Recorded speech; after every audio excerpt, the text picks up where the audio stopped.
The Premier will announce several changes to his front bench tonight. Dan Cregan's departure prompting the minor reshuffle. The big winner, Emily Burke, elevated to the Malinauskas ministry. Last week, opposition leader Vincent Tarzia made some minor changes to his front bench lineup. Residents of far north Queensland, already dealing with heavy rainfall, are now facing the threat of potential cyclones. 3 tropical lows predicted to form over the Coral Sea and Gulf of Carpentaria over the next week. At least one expected to have an impact on the state. There's also a moderate chance all 3 could develop into cyclones from Saturday. In New South Wales, severe weather has unleashed massive hailstones and torrential rain, bringing down trees and power lines and forcing flights to be delayed or cancelled. SES warning officer Michaela Davis says the clean-up continues. With the severe weather warning for damaging winds has now cancelled, but we were likely to still see some jobs coming through into the morning. A free broadband program is being extended for 30,000 unconnected Australian families. The federal government's announced additional funding for the NBN to extend its free school student broadband initiative until 2028. Communications Minister Michelle Rowland says it's massive help for households doing it tough. This will seriously ease cost of living pressures and really help to narrow the digital divide for unconnected families with school children. Analysis suggests real wages won't bounce back to pre-pandemic levels until 2030. Deloitte's quarterly business outlook shows a rise in consumer prices has pushed real wages down to 2011 levels. They won't recover until the end of the decade. Donald Trump's crackdown on immigration has moved beyond those living in or entering the US illegally. Officials have reportedly issued bans and restrictions on legal immigration, including programs for refugees displaced by violence. More than 600 people have been arrested in a single day. The president vowing to take the policy further, pushing for violent offenders who might not be illegal immigrants to also be removed from the country. And I say, and this is subject to getting it approved, but if they've been arrested many, many times, they're repeat offenders by many numbers, I want them out of our country. I also will be seeking permission to do so. We're going to get approval, hopefully, to get them the hell out of our country. Turning to FIVEAA Sport. Agostino Mitsubishi's Good to Go factory clearance is on now. Get instant drive-away bonuses of up to $3,000. Here's Tom Wren. Thank you, Matthew. Teen batting prodigy Sam Constas could be left out of Australia's 11 for the first test against Sri Lanka starting in Galle today. The 19-year-old's position's in doubt following confirmation South Aussie Travis Head will partner Usman Khawaja at the top of the order. Stand-in captain Steve Smith says whether Constas plays or not, being on the road with the team will be a great experience. He's going to have a lot of practice over here if he doesn't play, which in itself is great as well for development. You know, I only have to think back to 2013, I think, where I didn't play the first few tests, and just the amount of balls I was hitting in the nets and the skills I was able to develop from facing loads of net bowlers and things like that. Australia's women's captain Alyssa Healy has successfully completed a training session ahead of the Ashes test starting tomorrow at the MCG. She's been out of action due to a foot injury. Meantime, England has defeated India by 26 runs in their third men's T20 in Gujarat. Ben Duckett scored 51 of 28 balls for England. In some football news, the Crows and Port Adelaide will again train this morning as the hot work of pre-season continues. Meantime, there's talk Brisbane is eyeing West Coast big man and free agent Oscar Allen at the end of the season. And Neymar's frustrating stint in the cashed-up Saudi Pro League has come to an end after just 7 matches in 17 months. The injury-plagued Brazilian soccer star, who joined Al Hilal from PSG for $150 million, returns to his boyhood club, Santos. And that's the FIVEAA Sport. Now checking the roads around Adelaide. Thinking about selling your commercial property? Need advice? Talk to the experts at RWC Adelaide. Visit rwcadelaide.com. Hey, good evening. Couple of crashes to watch out for on your way home tonight in Hackney, on Hackney Road near Plaintree Drive, and in Prospect, Main North Road near Charlbury Road. And some breakdowns too. Tappers Hill Road near Africane Road in Glenelg North. On the North-South Motorway near Regency Road, Croydon Park. And a truck's broken down on the Southern Expressway near Seacombe Road in O'Halloran Hill. FIVEAA's forecast. The heat is on. Keep cool with a cool summer aircon service from Automasters. Mostly sunny and 26 today, 27 tomorrow, 31 on Friday, a hot weekend, 35 for Saturday and 38 on Sunday. Right now, 15. Always Adelaide, FIVEAA. Steinborner Automotive in Gawler, Nooriutpur and Clare has always been well worth the trip, even more so with their 41st birthday sale. Steinborner has purchased over 400 certified vehicles, SUVs and 4x4s, all with free roadside assist, and ripped $500,000 off normal prices across the range with $1,500 trade-in bonus on all trade-ins. Plus, deals on new and demo Hyundai, Ford, Mitsubishi, Jack and Mazda. Visit steinborner.com.au. The future of Australian caravanning is here. The all-new 2025 range by Crusader Caravans, Caravan Manufacturer of the Year. Built to be bold, built to endure, made in Australia. Find your local dealer today at crusadercaravans.com.au. Go on, stand out. Crusader Caravans.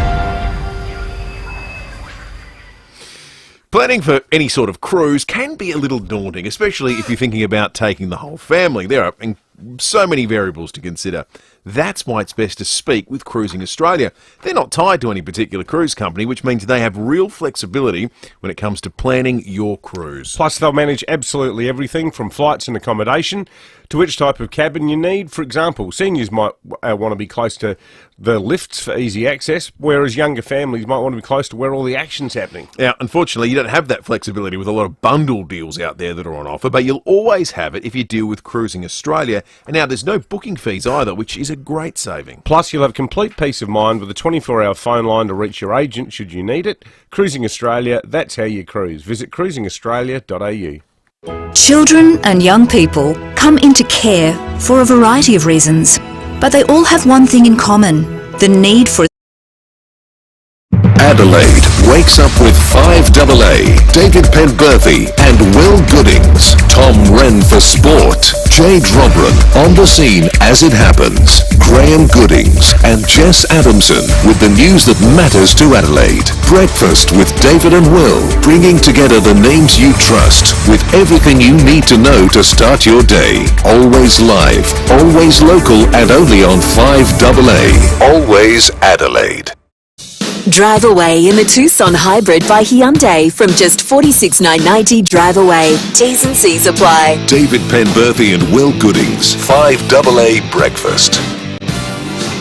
8 minutes after 6, good morning to you. Welcome to Wednesday on FIVEAA Breakfast, the 29th of January.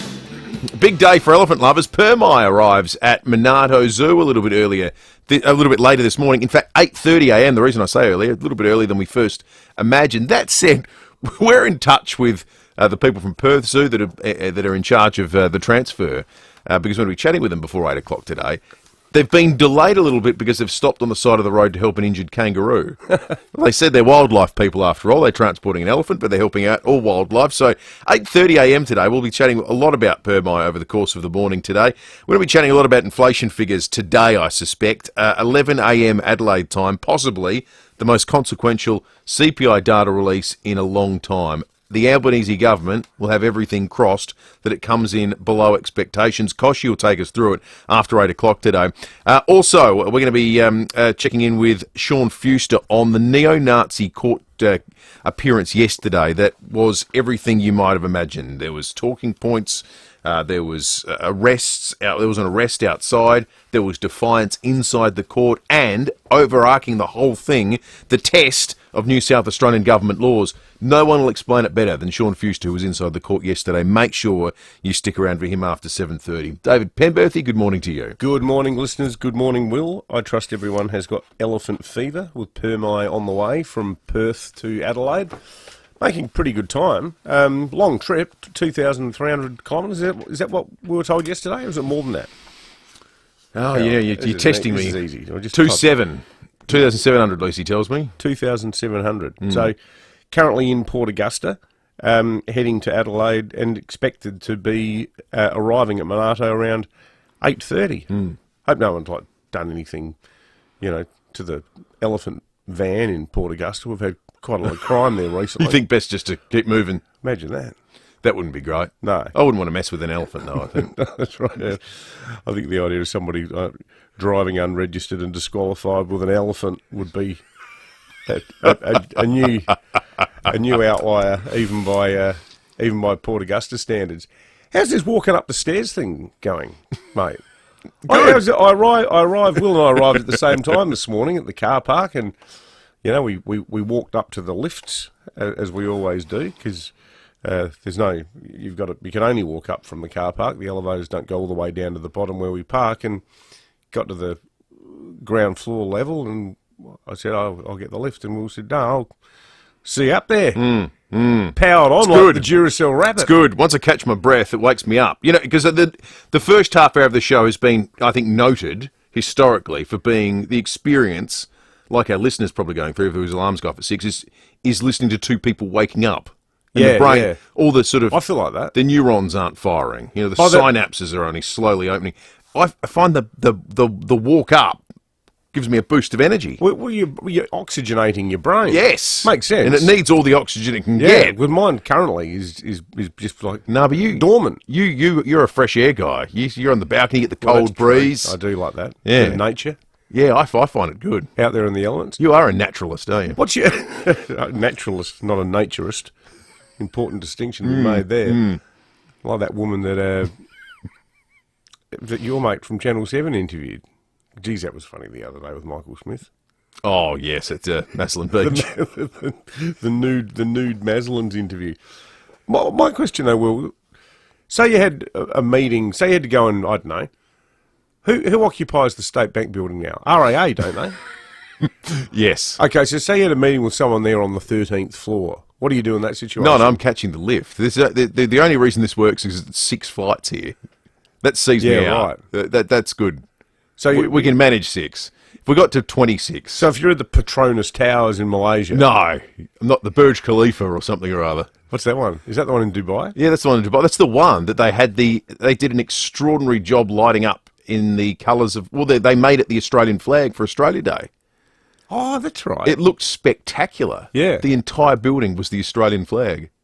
Crazy. I think that's the tallest in the world at the moment. What's the tallest building you've ever been up in? That's a good question. Empire State Building, maybe? Top of that one? I don't think I've been anything higher than that. I went to the top of the World Trade Center. Did you? Yeah, in 1994, my honeymoon. Oh, that was the tallest in New York, wasn't it? I reckon heaps of our listeners would have gone to the top of the World Trade Center. Burj Khalifa, 828 metres high. It's quite funny. Not climbing the stairs there. World Trade Center, 541. Wow, Burj Khalifa is absolutely... It's absurdly large. There's no way I would go up to the top and stand on the observation deck of that thing. I'm surprised you did It's the almost World a Trade kilometre Center tall. with your... I didn't really have a phobia of heights then. I developed it later in life. It's weird. That's a good... Funny how phobias come and go. That's a good thing to talk about. I think... I know people in my life that have at no point in their lives had a fear of heights, and then it's just developed out of nowhere post-40. Yeah. Suddenly... yours sounds similar to that, where there was no sign of it really, and then it just developed, and maybe it got worse, maybe it gets better, but suddenly it came out of nowhere. I wonder if other people develop phobias over their lives. Or you lose phobias. Because the one I lost was flying. I used to be scared of flying. Now I don't care. Couldn't care less. I used to be terrified of needles. I had a real needle phobia growing up. Yeah. That's super common. And then I got cured not far from here by a travel doctor the first time I went overseas. Oh, just down the road here. And I remember the nurse there said, "Oh, you're going to need these 5 things," and she stuck them into me like thumbtacks. And I went, "There's no point being afraid anymore," because I just had 6 in the space of about 3 seconds. What do they call that? Aversion therapy. Yeah, it was. It was like that. It was just exposure. 8223 you can text us on the Police Home Care text line as well, 0448 08 1395, or jump on board the Facebook and YouTube live stream and leave us your thoughts. We're going to get into some news headlines. Everyone's up and about, awake. Hopefully you are too. The news next. Ever driven a better car than yours? Now you can. The Tucson Hybrid by Hyundai from $46,990 drive away. Visit your participating Hyundai dealer today. T's and C's at hyundai.com.au. Adelaide's local, trusted and truly connected talkback radio station. 5AA. Always Adelaide. Wow, we're actually moving. Come on.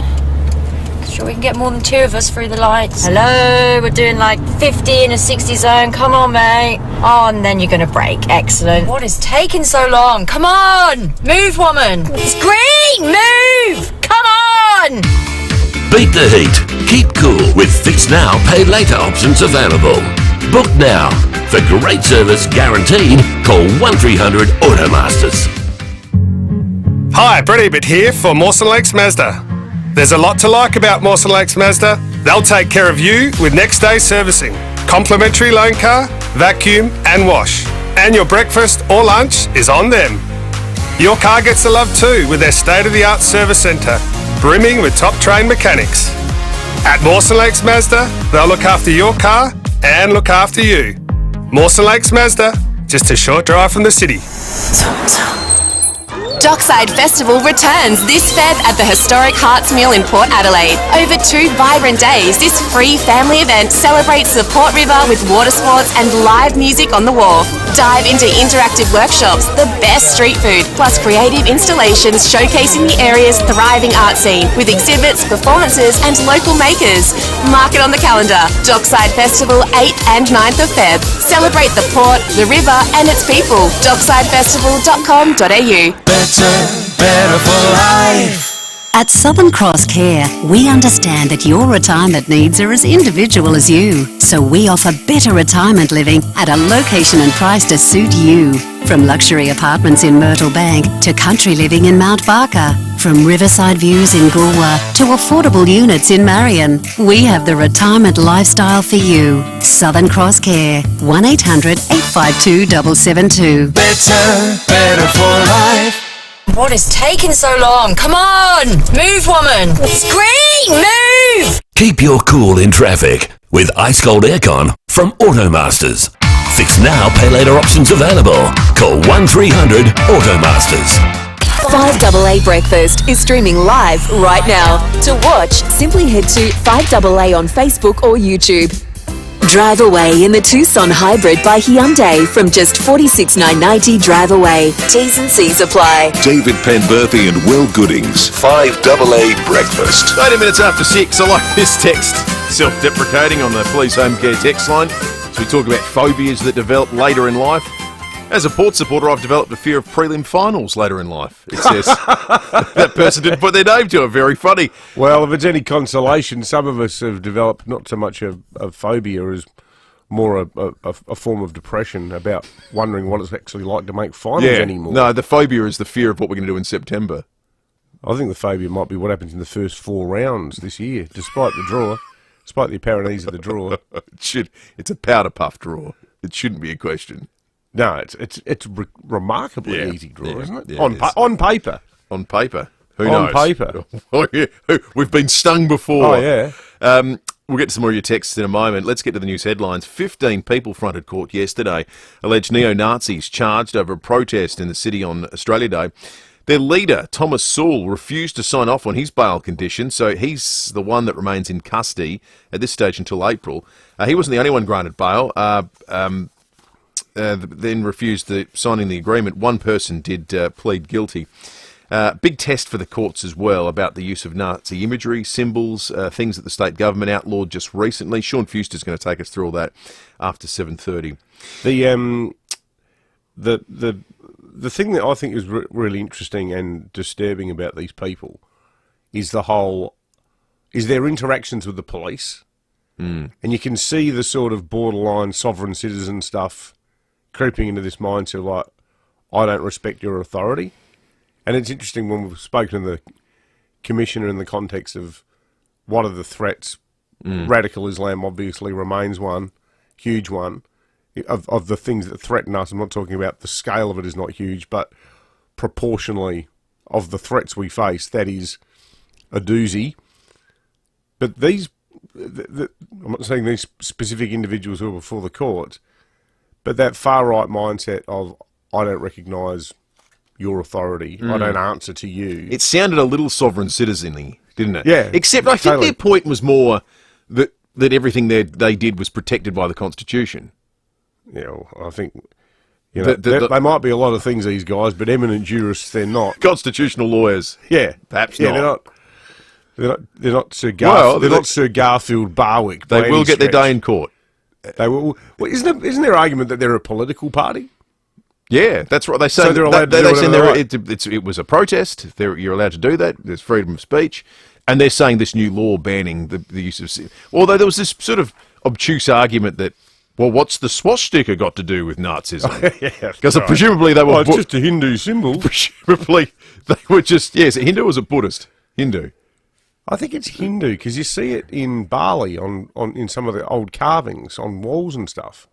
Oh, I thought it was Hindu. I thought it was Buddhist. Okay. Either way, I don't think they were practicing, you know... They're not in it for the love of the old 11-armed elephant, are they? No, I wouldn't have thought. Drone flying is quickly transforming from a weekend hobby to a multi-million-dollar field. The University of New South Wales has created a specialised 3-year degree preparing people for work with remote piloted aircraft in fields such as emergency services and defence. Already part of beach patrols, Surf's life-saving AV operations manager James Bassam says they're a proven device. We are that eyes in the sky the drones can be to give that aerial surveillance and better situational awareness to then work with lifeguards on the beach or the appropriate emergency responders to support a situation. Donald Trump has signed more executive orders. The US president removing diversity, equity and inclusion from the military. He's also reinstated thousands of troops who were expelled for refusing COVID vaccines during the pandemic. A lot of that's going to follow here, isn't it? You're seeing now the pressure on the big four banks to drop all their net zero, what's this green banking concept they've got, where banks are going to be carbon neutral within 5 years or something like that. And there's now talk about them revisiting that. I think there's a lot of things that have happened, come to be regarded as, you know, like pride breakfasts or whatever, that have become all the rage in a lot of modern workplaces. People are just going to start going, are we really doing that next year? Well, I think there needs to be some top-level academic study on the impact of all these things, because I can't get that figure out of my head about the support of Australia Day, not to revisit that topic again, but in the space of just a couple of years, it's gone from 47% of people like January 26 to 63%. Yeah. Now, that's happened at a time where there's never been more awareness, there's never been more breakfast, there's never been more fundraisers, there's never been more problem that the nature of the awareness is the problem? Exactly, that's what I'm saying. If you tell level-headed, you know, even progressive people who wouldn't dream of saying anything prejudiced about anyone along any point of the LGBTIQA plus spectrum, that tomorrow when you come into work, you're going to be addressed by a couple of drag queens as part of a sort of consciousness-raising and awareness-raising exercise. And I know of that happening in workplaces, like here in Adelaide. People otherwise completely open-minded will just go, what? Oh, I just meant to be going to work. Yeah, can't just do my job. Yeah, leave me alone. Virgin's direct flights from Adelaide to Darwin won't be returning during peak season. They've been suspended indefinitely from the schedule. The airline saying there just wasn't demand to sustain them. Anyone who's already booked will now have to fly via Brisbane or Melbourne to get to Darwin with Virgin, or be offered a refund. A woman has been banned from living in her Murraylands town after hitting a swimmer while drunk driving a boat on Australia Day. This is extraordinary. But she's a Mannum resident. She's a Mannum resident. They said she lives in Mannum. Part of the judgment was, well, we don't want her in the community. You know, I reckon part of that might be for her own safety. Maybe, because you know the woman who she injured is the 20-year-old. She's a Mannum girl, so I reckon good luck her making it down River Lane without attracting some attention. The 43-year-old faced court yesterday, was granted bail as long as she did not reside in Mannum anymore. The injured woman, a 20-year-old, also from Mannum, remains in hospital with serious injuries. The weather for today and the rest of the week. Right now, 15.4 degrees outside in the city. Heading for a sunny top of 26 today, 27 tomorrow, and then we warm up. Friday, the final day of January, will be 31. We start February at 35, Sunday 38, Monday 40, Tuesday 39. It's got a real whiff of heatwave about it as we get into the start of February. Certainly has. Quite a few texts on a range of topics here, talking about your new New Year's resolution, Will, climbing the stairs instead of taking the lift. Will from Goodwood says, "G'day fellas, I haven't done it, but my dad used to climb the 205 metre high 205 metre high Port Pirie smelter stack. He said it would take about 45 minutes to climb." What's a good way to keep yourself get the blood pumping. And Ben Jordan says, "I'm looking forward to Will completing the Adelaide Oval Stair Challenge. It's a lazy 6,000 steps." So what's that? You do every stair in the ground, is it? Rennie's nodding Tom's his head. Have you nodding. done it, Rennie? I've done it once, yeah. Oh, okay. Yeah, yeah. Fun? Every step. Yeah, I'm pretty sure it's every step. Yeah. Really? It took a while. Yeah, but you'll be fine. You're a fit. Hang on, I don't know. This went from Ben Jordan suggesting that I'm doing it all of a sudden. I don't know how that happened. Well, Lucy and Sam are listening in the control room. I'm sure they're writing all this down for the Undy challenge. Got to be honest. Yeah, Stop exactly. saying anything on the show, shouldn't I? Exactly. Rennie's in the studio. Agostina Mitsubishi's good to go. Factory clearance is on now. Get instant drive-away bonuses of up to 3K. What is happening in the world of sport? Well, let's actually just quickly on the stairs as well. Did you say you're climbing the stairs now? Good effort. You know what is really annoying? Well, I hate it when we get in the lift, and I hope no one's listening down there. But when people get in the lift and they're going to level 1, I just look at them like, "Are you kidding?" Yeah. Like, But you know what a lot of them do for a living? They're computer gaming programs. But then across the road, when I go into work at 9, we're on level 1. And then if there's other people in the lift, I think I can't be angry at people here. So I then you're a different guy over there. That's Yeah, right. but- It's two and I'm different. like, yeah, it's two Tom Wrens. I'm tired. It's been a long day. Mate, I'm not surprised you're tired. You're probably up at 3 a.m. watching the golf, then you're doing radio, then off to do 9 News. Hey, boys, sport. Travis Head, he's going to open the batting today. So, Test series. Constant stiff? A little bit. Yeah. In fact, if it was I reckon me, he's massively stiff. I would be dropping Usman Khawaja. In a Test series. Now, they're all important, right? And I don't want to downgrade the level of importance. Khawaja's 38. Constas is your future, surely. Now, I know he's got his issues and, he's rubbed a few people up the wrong way, etc., but I'd be playing Sam Constas. Yep. Big opportunity for Travis Head to Great make runs at the top of opportunity. the order, though. Yep, and who knows, if he does really well, they might say this is the guy moving forward that we want to open the batting. Geez, an opener in the style of Adam Gilchrist. That's right, yeah, takes the game on, hits hard. And probably the first hour of a Test match in Sri Lanka is when the ball's hardest, it's going to come onto the bat. That'll suit him, so Well, I wonder he'll if take it on. as you say it, Rennie, part of the trepidation from selectors. You have a Travis Head and a Sam Constas at the top of the order, and you suddenly look like, Jaya Surya and Colour with a Rana. Like, is it necessarily the stable start to the Test It can innings be that you great, want? but it can also Yeah. be, you could be 2 for not many, inside 3 or 4 overs. So I guess there's that. This is the thing that drives me mad with the whole debate about Constas this summer. Like, wouldn't you rather a guy who made 28 in 5 minutes than Labuschagne making 4 in an hour and a half? Because I just thought that rapid fire innings he made in the Sydney Test, a lot of people go, threw his wicket away. He totally knocked into your socks off by taking so much off the score in record time. And it was just... And the fact that he went after Bumrah and upset Bumrah. Like, Bumrah, everyone was going, oh, you can't play Bumrah. This guy goes out and goes, well, I reckon you can. I'm going to hit the ball back over his head and see how he likes that. He upset the equilibrium, didn't he? Yeah, it was must-watch stuff. The Australian select's got their heads up their bum. I mean, 2 years ago, they didn't think Travis Head should go to the subcontinent. Yeah. It does sometimes beg a belief, but they will play spin today. Matt Kuhneman will play. Look, the other thing I found fascinating last night was Darren Cull. I thought it was a great chat with Rowie and Timmy G. I think he's had 4 world number ones now across the men's and women's game as a coach, and part of that is identifying the talent, but clearly he's a good coach, a brilliant coach that gets the best out of his players. But he did speak about the fact he's 60 this year. Travelling 35, 40 weeks a year just means he's not going to be able to do the amount of travel.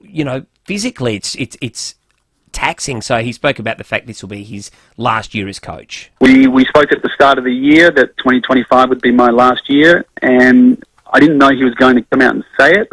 He came into the press after his second round match and he was, oh my God, I've made a big mistake. And we were panicking a little bit.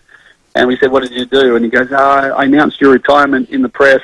So it came out everywhere. I said, mate, it's no problem.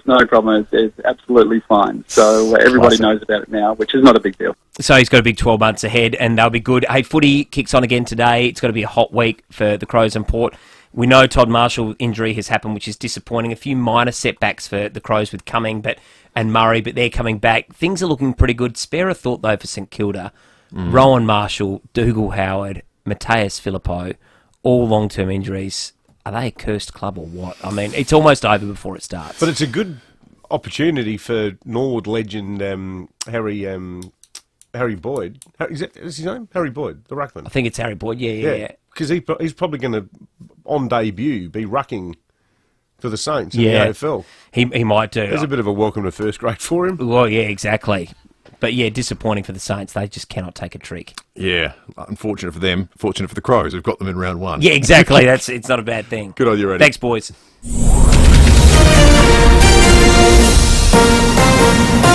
This is 5AA News. Always Adelaide. Mostly sunny, 26 today with the 6:30 news. Good morning, I'm Matthew Pantelis. Getting fit, your New Year's resolution? Book a Pilates and group exercise class at FIVEAA Extra. 6 locations.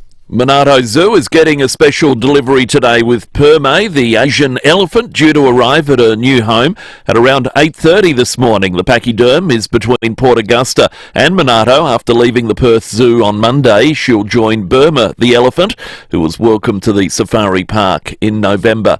A company which could be the United States answer to the Concorde is claiming a huge milestone in the return to supersonic air travel. Nine's US correspondent Jonathan Kersley. This was a moment in history in the Mojave Desert as the XB-1 became the first independently made aircraft to break the sound barrier. The jet managed to reach Mach 1 3 times during its 12th test flight.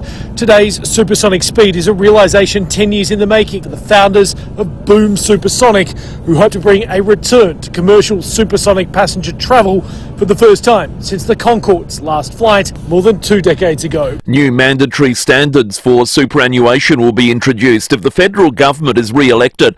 Under the changes, family members of those who've died would be given quicker access to their retirement savings. Some super funds have been put on notice for taking too long to pay death benefits. Australians are strongly backing a coalition plan to stop foreign investors buying residential property. A survey conducted by the Herald newspaper shows 69% of voters are in favour of the move. The opposition hopes it'll bring more local bidders into the housing market. Palestinians are continuing to make their way back to the northern part of Gaza for the second day. More from BBC reporter Nick Beak. It's thought as many as 500,000 more Gazans will be embarking on the same journey home that the first wave undertook yesterday.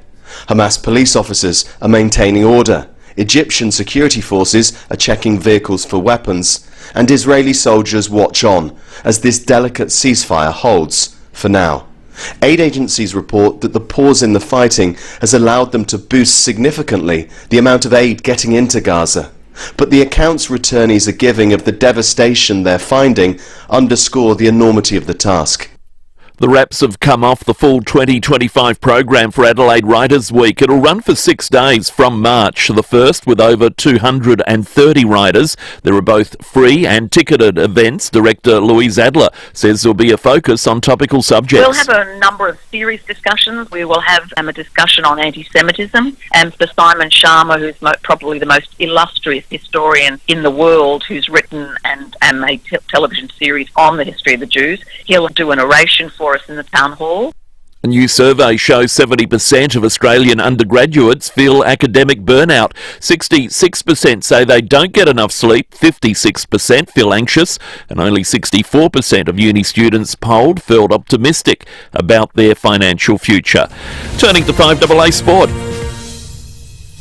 Factory clearance is on now. Get instant drive-away bonuses of up to $3,000. Here's Tom Wren. Thank you, Matty. South Aussie Travis Head is set to open the batting in the opening test against Sri Lanka today, which begins in Galle. It's a move that's likely to see Sam Constas come out of the side as Usman Khawaja will open with Head. Still on cricket, and BBL organisers say they think they've struck the right balance for the length of the BBL season. The tournament wrapped up on Monday night, with the Hobart Hurricanes taking out the title.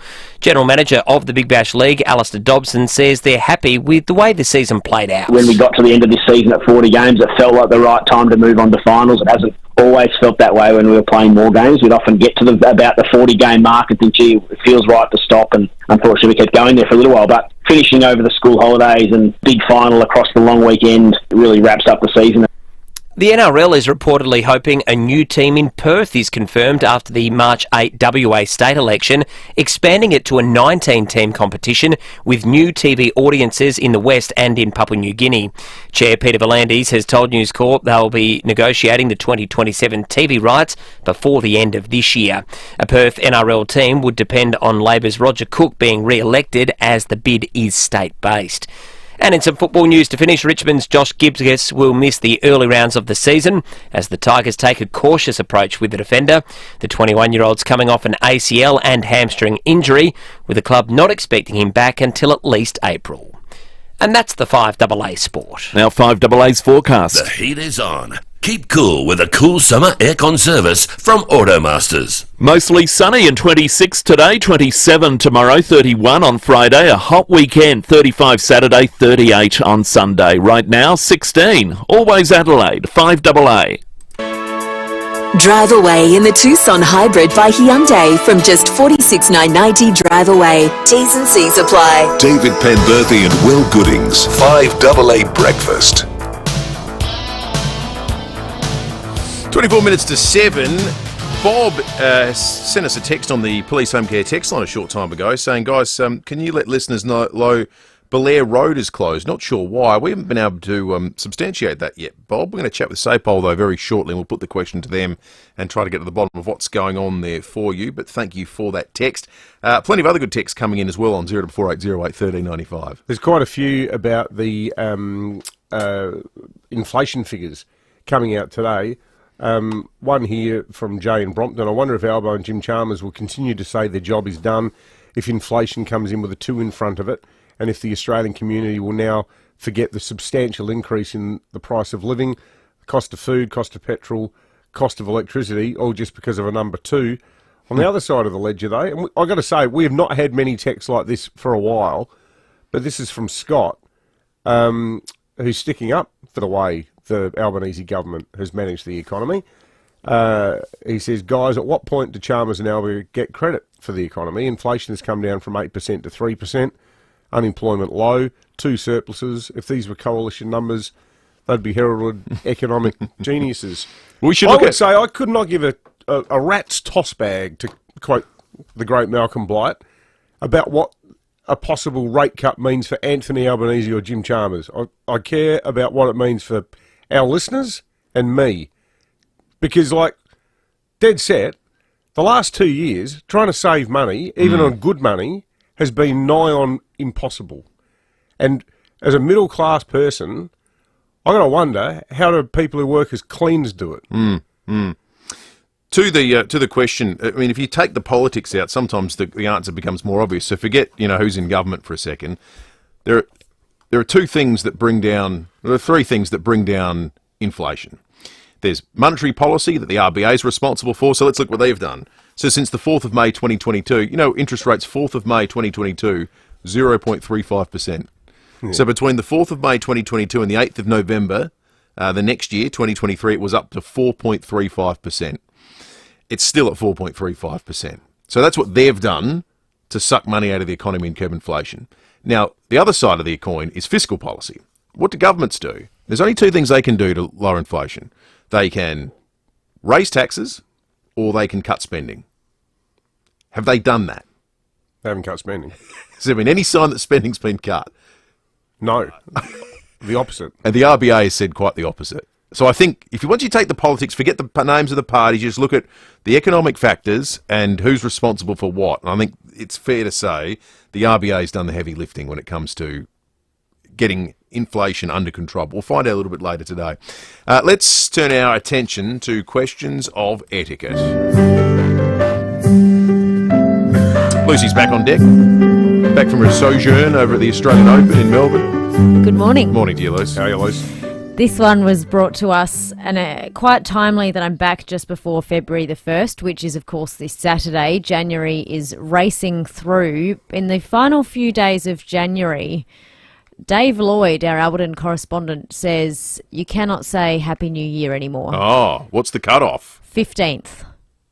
January 15th. January 15th is the cut-off for saying Happy New Year to people. Now, Jade said it to me yesterday because I hadn't spoken to her all year, as it were. I'd been away. And when I texted her for work, she said, Happy New Year, welcome back. And I went, yeah, it's January the 28th yesterday. I didn't have a problem with it. Dave Lloyd would have had a problem with it. We discussed this at length on the 15th of January, myself and Dave. But Are people allowed to say Happy New Year in these final remaining What days if you haven't of seen January? someone till November and you see them on November the 3rd? Happy New Year. I mean, that would I don't- sound weird, wouldn't it? I don't hate that as a quirky conversation starter that late in the year, but can you still say it now? If you're seeing someone new tomorrow for the first time, but it's still before February, See, can you say Happy New push it Year? I'd even push it into February. I'd say if you you're- haven't seen someone and you still have got the back to work vibe, which we've all got, like, you know, Australia Day was only a few days ago, and that's when life starts getting real again. I think it's fine to say it. Into February, I don't agree. But why does it upset anyone? Is it like Well, you're saying, that's your right. mother wears army boots or something like that? Anyway, it's like a cricket sledge. That's a fair Have point. you got any naked pictures of your wife? 8223. Do you want some? 0000. What is the cut-off? Do you have a cut-off date, Will? I'm not a big Happy New Year person at any point, to be honest with you. I'm not. You I'm two miserable bastards. I think Merry Christmas is good. I don't really get the whole New Year thing. I don't care about the New I'm Year. going to keep wishing Will Happy New Year. I'm going to start texting him. Oh, it doesn't irritate me. At midnight. I just never. I'm going to send you one of Until- those I'm a New Year's texts Grinch. where you When? can put balloons on it. I'm a just New to Year's upset him Grinch. even more. Until when? Years When are an you gonna accounting do that? exercise.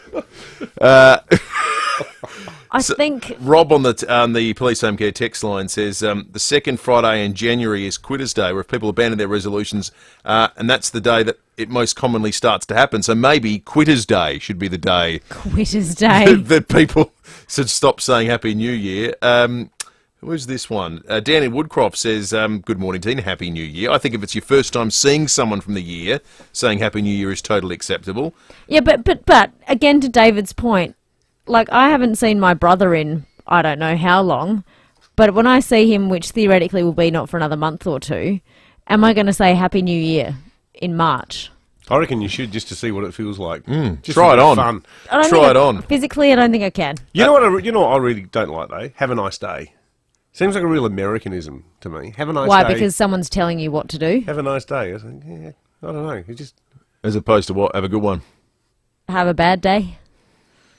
What would Hope you have a shocker? I don't know. It's more the sort of in the retail or hospitality setting. It just feels a bit put on. Oh, okay. I don't know. No, it's not so much that. Well, okay, I'll be honest. I'm thinking specifically about someone who works at my local service station. There it is. It's person specific. Well, I'll tell you a funny story. So, a couple of years ago, I went down there and I bought a whole pile of soft drinks. And he goes, "Oh, hey mate, you got much on? What are you having a bit of a party, are you?" And I went, "Yep." He goes, "Oh, what's the occasion?" I said, "It's my mother-in-law's wake." He goes, "Oh, yeah, I'm sorry. It's not your fault." Well, this changes I your just thought, story see, dramatically. if you didn't ask me such inane questions about what I'm up to, you wouldn't have got yourself into that little pickle. No, we see- don't know each other. You don't need to know why I'm buying 8 litres of soft drink. And it's just this sort of over-familiarity. Yeah, I would just lie in that situation. What are you doing today? What, you got much Nothing. on today? Nothing. I This don't know. is What's this is it for to my you? afternoon guzzling. A few people on the Police Home Care text line have pointed out that there are other uses for Happy New Year, perhaps broadening out the definitions beyond the actual calendar New Year. A few people have said it's Lunar New Year today. I didn't even know that was a thing. Yeah, that is true. Chinese New Year is celebrated. I'm embarrassed to say I don't know the exact date, but it is about now and Well, goes on well, for a not good couple of weeks. Not Today, being Chinese, you probably Lunar don't New need Year. to, do Tim and Elkie say it's today. Okay, and- Les says Chinese New Year's now. Okay. Actually, in the Tizer today, they do have a big wrap of the year of, your birth year, how you're one of 12 creatures. You're a goat or something. I'm a dog, year of the dog. Okay. This year, I think, is year of the snake. I could just open your paper there, Dave, and look at it, but I'm just taking a guess there. Well, any excuse to go to Yumcha. Get some of those, what are they called? Har-gows in here. Prawn dumplings. And when you go there next on a Thursday night with your mates, will you say Happy New Year to them? Because it's now Lunar New Year. Someone who Susanna's not into that kind of stuff at Wahing. Someone on the text line here, David, has followed your lead in terms of the things that end sentences. Someone said, "I'm 55 and I hate it when a younger person says thanks, love." I'm not your love, they said. Who says that? Love. Thanks, love. I think the only people can get away with saying that are old ladies. Yeah. I got called darling the other day by an older man. Darling. Can you hold the door there, darling? And I nearly shut it in his face. Kaz in Brompton says, greetings and happy Lunar New Year to all. Covering all the bases, Kaz. Thank you for that. Good on you, Kaz. Thank you. I think people have intractable positions on this one. You're either saying it all the time or you're over it before it begins, I think. 0480081395. Always interesting debate. Touch of etiquette on Wednesday mornings. 14 to 7. We're going to get into police and weather on the other side of the break. But first, traffic. Thinking about selling your commercial property? Need advice? We'll talk to the experts at RWC Adelaide. Visit rwcadelaide.com. Thanks, Will. And morning, David. At Para Hills, a loose road plate on Bridge Road near Somerset Road. Got lane closed city-bound through there. Still packing up the tour down Under Village across Victoria Square at the moment of the city, so that'll be a bit slow this morning for the drive-in. And Flinders Park, look out for works. They're continuing from last week. In fact, Grange Road near Douglas Street got speeds at 40. Early morning cameras, Grave Street, Newton and Clareville Road at Campbelltown. You'll love this. A GYG brekkie burrito for just $8. A free-range scrab on eggs, bacon, 2 hash browns, jack cheese and fresh pico. Just $8 at Guzmani Gomez. Adelaide's most accurate traffic on 5AA. Right Price, Adelaide's best in heating and cooling, has risen to new heights. Literally, Right Price are now your roofing people too. Same exceptional service, value and quality. From total roof replacement, including tiled roof installation, to tile roof repairs, cleaning and painting. And for peace of mind, a rock-solid quote. So the only surprise you'll get is how magnificent your roof and home looks. Do it right. Visit rightpriceroofing.com.au. You can get your roof right at Right Price. Formula Honda's huge finance offer is on now. Just listen to these numbers. You'll get 3.88 interest rate and 5.22 comparison rate across the entire range of Hondas. Don't wait. Hurry into Formula Honda at Glen Osmond Road, Glen Osmond, or North East Road, Modbury to find your perfect Honda. From the award-winning CR-V to the sporty Civic, visit Formula Honda today to find your perfect Honda. Hurry, offer ends February 28. T's and C's apply. Fair to say we've all been impacted by soaring energy costs, so it's important to look for ways to reduce what we pay. And the answer isn't always turning the lights or heater off. I'll tell you what, this is what we did. One solution is to get in touch with NRG Solar. Now, in our case, NRG, the great people to deal with, they recommended not just panels but also battery storage. And what it means is that in the evenings you can draw on the energy stored in the battery that the panels provide during the day. NRG have come to the rescue of thousands of SA families, educating people on the best and most cost-effective way to reduce energy bills. And it's why so many people trust NRG Solar. If you're serious about saving money long-term and looking into solar, get in touch with Eddie May and his team at NRG Solar. Their experience and knowledge is second to none. Visit nrgsolar.com.au. Aussie kids are active kids, creative kids, sporty kids. Are you a Weet-Bix kid?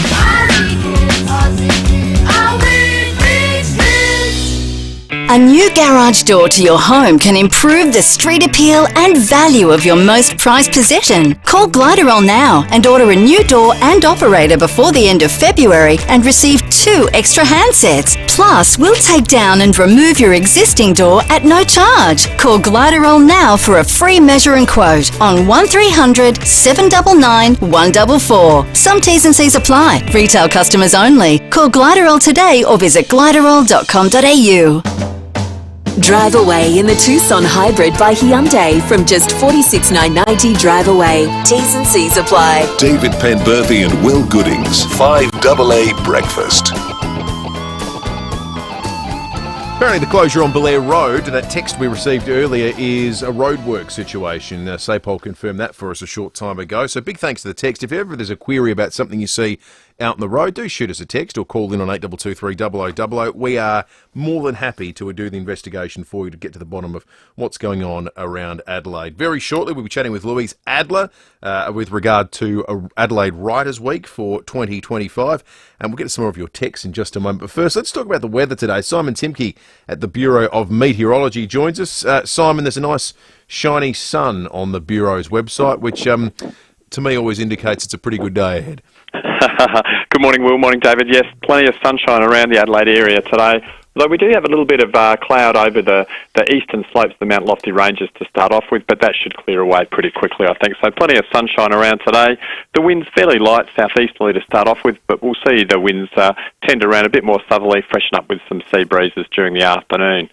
Temperature-wise, we've had an overnight minimum 15.3 degrees at around 20 past 6 this morning.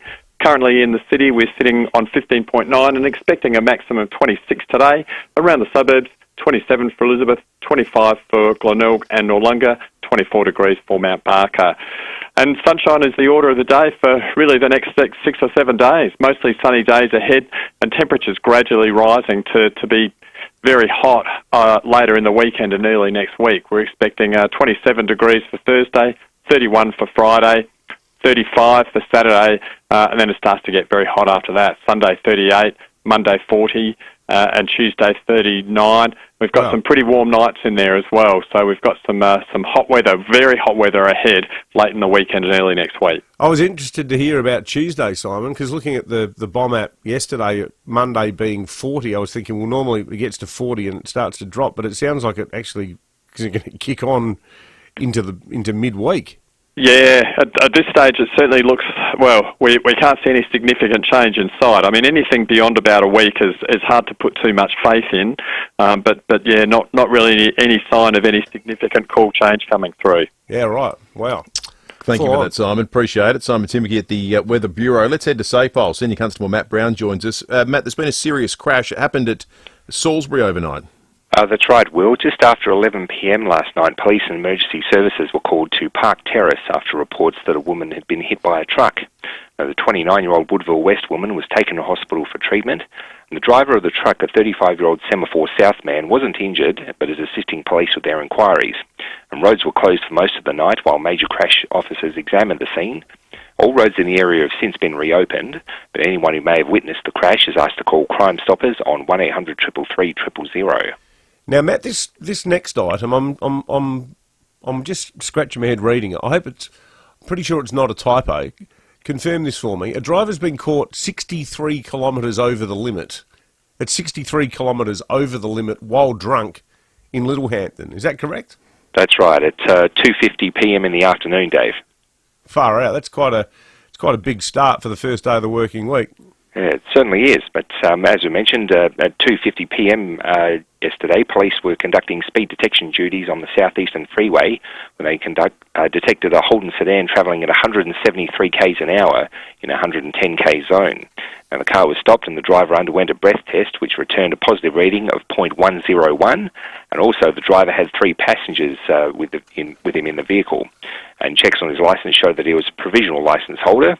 The 31-year-old man from Victoria was reported for aggravated excessive speed and drink driving offences. So he was issued a 6-month immediate loss of licence notice, and he will be summoned to attend court at a later date. So a good thing he's off the South Australian roads. Yeah, absolutely. Send him back to Victoria as a matter of urgency. Unbelievable. Good on you, Matt. Senior Constable Matt Brown from SAPOL. Well, the 40th Adelaide Riders Week festival program comes out today, featuring 230 riders across 151 sessions, including 11 ticketed events at the Town Hall and the Drill Hall at the Torrens Parade Ground. And the other news is director Louise Adler is sticking around for another year. She's going to do this year and 2026. She joins us on 5AA Breakfast now. Louise, good morning to you. Good morning.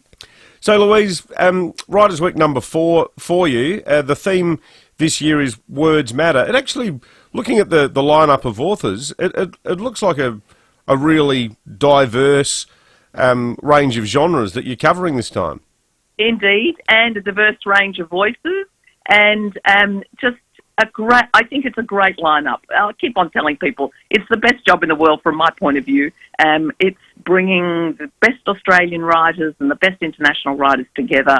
And yes, it is about diversity, but it is about what we think really matters, and why I've decided on that theme of words matter is I think that's what we need to think about, how the words we use, the language we use, how we think about what we want to say to other people and how it is received. Sounds so banal, it sounds so trite, but actually I think it has great import in the current climate. Yeah, just getting back to basics. Because a lot of people have interpreted the sort of the Trump victory in the United States as a sign that there's been an we've been over-focused on the specifics of words in the last 4 years. Yes. And it's almost like a pushback to that. Yes. Is this a pushback to the pushback? A pushback to the pushback. You mentioned Mr. Trump. I do think Mr. Trump will feature at Adelaide Ride this week. I mean, it's not we don't focus solely on politics, but I can't imagine that Trump will not come up. For example, we've got Kara Swisher, who's probably the world expert on Silicon Valley and the tech bros, and she's coming to Adelaide. And I've got one question, but I've got many questions, but I want to know why Mr. X and Mr. Facebook and Mr. Amazon and Mr. Apple all decided to attend Trump's inauguration. Other than, gossip and having a look at a spectacle, why were they there? And Kara Swisher, brilliant reporter on Silicon Valley and what tech bros mean in the current climate, will be with us. So I think that's one to really join us to listen to. Yeah, well, as we're talking, Louise, I just saw the ticker up on the TV with the news on in the background. The bromance seems to be working well already because Google Maps has announced just now that they're going to rename the Gulf of Mexico the Gulf of America. So one little win for Trump early in the piece. Hey, there's a couple of names you mentioned Australian authors. Two of the absolute giants of Australian literature, Tim Winton and Helen Garner, both of them just, I think a lot of our listeners would be really excited to hear that they're coming. They've been part of the Aussie writing landscape for 40-odd years now. Absolutely.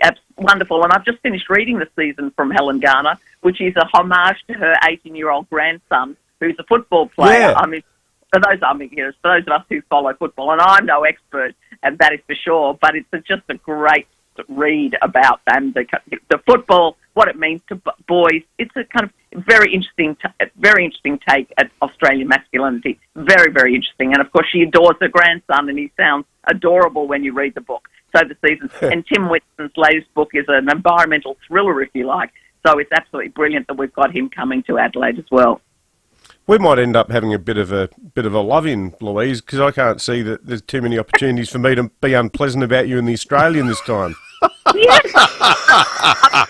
Then you get nothing. Well, let's not forget. We could tell your audience that you too will be joining us because you've agreed to take part in the conversation with Joe Aston about his terrific book about Qantas. That's right. So I'm excited. I'm going to be at that session. No. I think that's terrific. Well, I'm thrilled that you asked me to come along, Louise, and it's going to be good fun doing that session with Joe because he's a great writer, great journalist, and that book, he really did bell the cat about the clubbiness that exists in the upper echelons of power in Australia in the context of Qantas and its la-di-da chairman's club. So I look forward to, we'll catch up on the day. It'll be great to see you, and all the very best for your 4th Writers' Week. Thank you so much, David, and thanks, Will. Lovely to talk to you. You too, Louise. Thank you. We've got a very helpful text on the Police Home Care text line. Someone's pulled over and taken a picture of the sign detailing roadworks on Belair Road. Now, it doesn't say dates, but it may be of some help to people who aren't locals, who are probably well across this, but have been caught up by it. Belair Road closures, it reads, weekdays, the up track 6 a.m. to 1 p.m, the down track 1 p.m. to 7 p.m, full closure. So both ways, Sunday to Thursday, 7 p.m. to 6 a.m. Expect delays, find alternate route, it says. The person, again, a lot of great text this morning for people who haven't put their name to them. We like to give you credit when you send stuff through. Don't hide your light under a bushel. Exactly right. But thank you, all the same. How'd you light under a bushel? Yeah, it is. Yeah, it is. Thank you for texting that through on 044808 1395, the Police Home Care text line. Hi, Brett Ebbett here for Mawson Lakes Mazda. We've been doing deals on a huge range of 2024 plate Mazdas, and we've just received truckloads more of them, all priced to clear. These drive-away deals on new Mazdas include free 12 months rego, free stamp duty, and accessory packs worth $500. Yep, absolutely free. All exclusive to Mawson Lakes Mazda. No gimmicks, just great deals. Mawson Lakes Mazda, Salisbury Highway, T's and C's apply. There's nothing quite like a Sports Card World Trade Day. The anticipation in the air every time you hear this. The rush of finally seeing that card you've been hunting for years. The exciting guest appearances. New cards, rare cards, NBA, AFL, soccer, Pokemon, and so much more. You never know what'll show up. So don't miss the Sports Card World Trade Day. This weekend in Regent Arcade, Rundle Mall. Search Sports Card World for details. Attention all golfers! Golf Clearance Outlet has opened its doors in Adelaide and is celebrating with the Big Open. Huge savings on golf clubs, balls, clothes, shoes, bags, buggies and golf accessories. Bridgestone Tour B golf balls $44. Callaway wedges just $168. Women's package sets from $399. And golf caps starting from $15. Rush in now to 475 Port Road, Croydon for the Golf Clearance Outlet's Big Open and save on everything golf. Up-to-the-minute news for South Australia. This is 5AA News. Always Adelaide. Mostly sunny, 26 today with the 7 o'clock news. Good morning, I'm Matthew Pantelis. Start the new year right with Physio Extra Pilates and group exercise classes. Book at physioextra.com. A woman has been critically injured in a crash at Salisbury. Senior Constable Matt Brown says she was hit by a truck on Park Terrace just after 11 p.m. The 29-year-old Woodville West woman was taken to hospital for treatment. The driver of the truck, a 35-year-old Semaphore South man, wasn't injured but is assisting police with their inquiries. And roads were closed for most of the night while major crash officers examined the scene. All roads in the area have since been reopened. Monarto will welcome a big new resident in around 90 minutes. Mel Usher is on Elephant Watch. Permai the elephant is being transported to Monarto by road from WA. The Asian elephant left Perth Zoo on Monday, headed to our safari park. The road trip is expected to take around 36 hours. She'll join Burma the elephant, who was welcomed to Monarto late last year. Australian living standards are not expected to get back to pre-pandemic levels until next decade. Nine's Gabrielle Hodson with more. Deloitte Access Economics has looked at the figures and found that despite massive government spending to stimulate the economy, it'll be at least 5 years before most Aussies will see wages that better reflect affordability. A sharp rise in the number of goods and services over the past 3 years has pushed so-called real wages down to the levels we had 14 years ago. The Financial Review says the high cost of living is causing anger with voters and waning support for the Albanese government.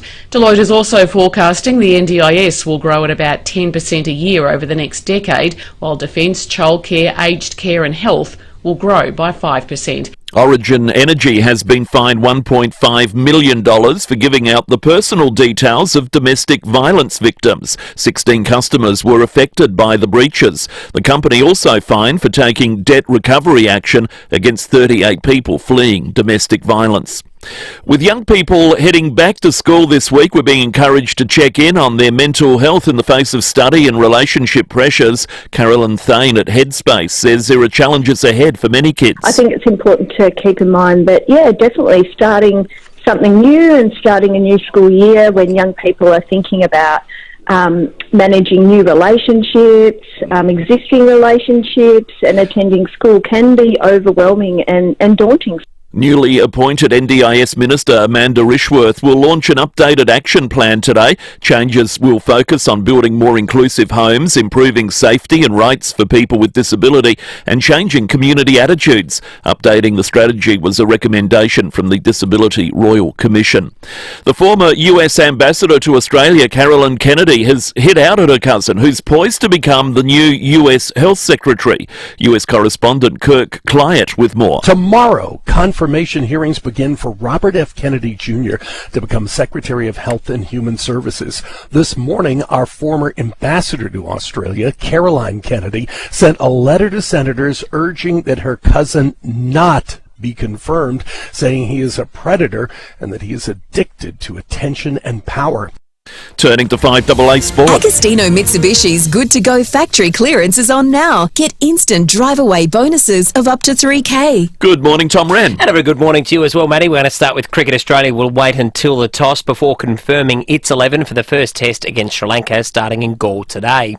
South Aussie Travis Head will move up the order to partner Usman Khawaja opening, and that puts Sam Conster's position in doubt. Standing captain Steve Smith says the conditions have been changing every day, making it hard to lock in a team. We'd love to name a team as early as possible, but this part of the world, things can change really quickly with the wicket. The grass got cut off yesterday afternoon after we left the ground, so we're unsure as to what we're going to get. In the AFL, Port Adelaide and the Crows will both train this morning as they continue to build up towards round one in just over a month's time. Meantime, the Giants believe it's imperative the AFL stick with its opening round initiative in the northern states. Last season started with 4 games in New South Wales and Queensland, and all were sold out. GWS veteran Stephen Cornelio says it makes sense to open the season away from the code's traditional heartland.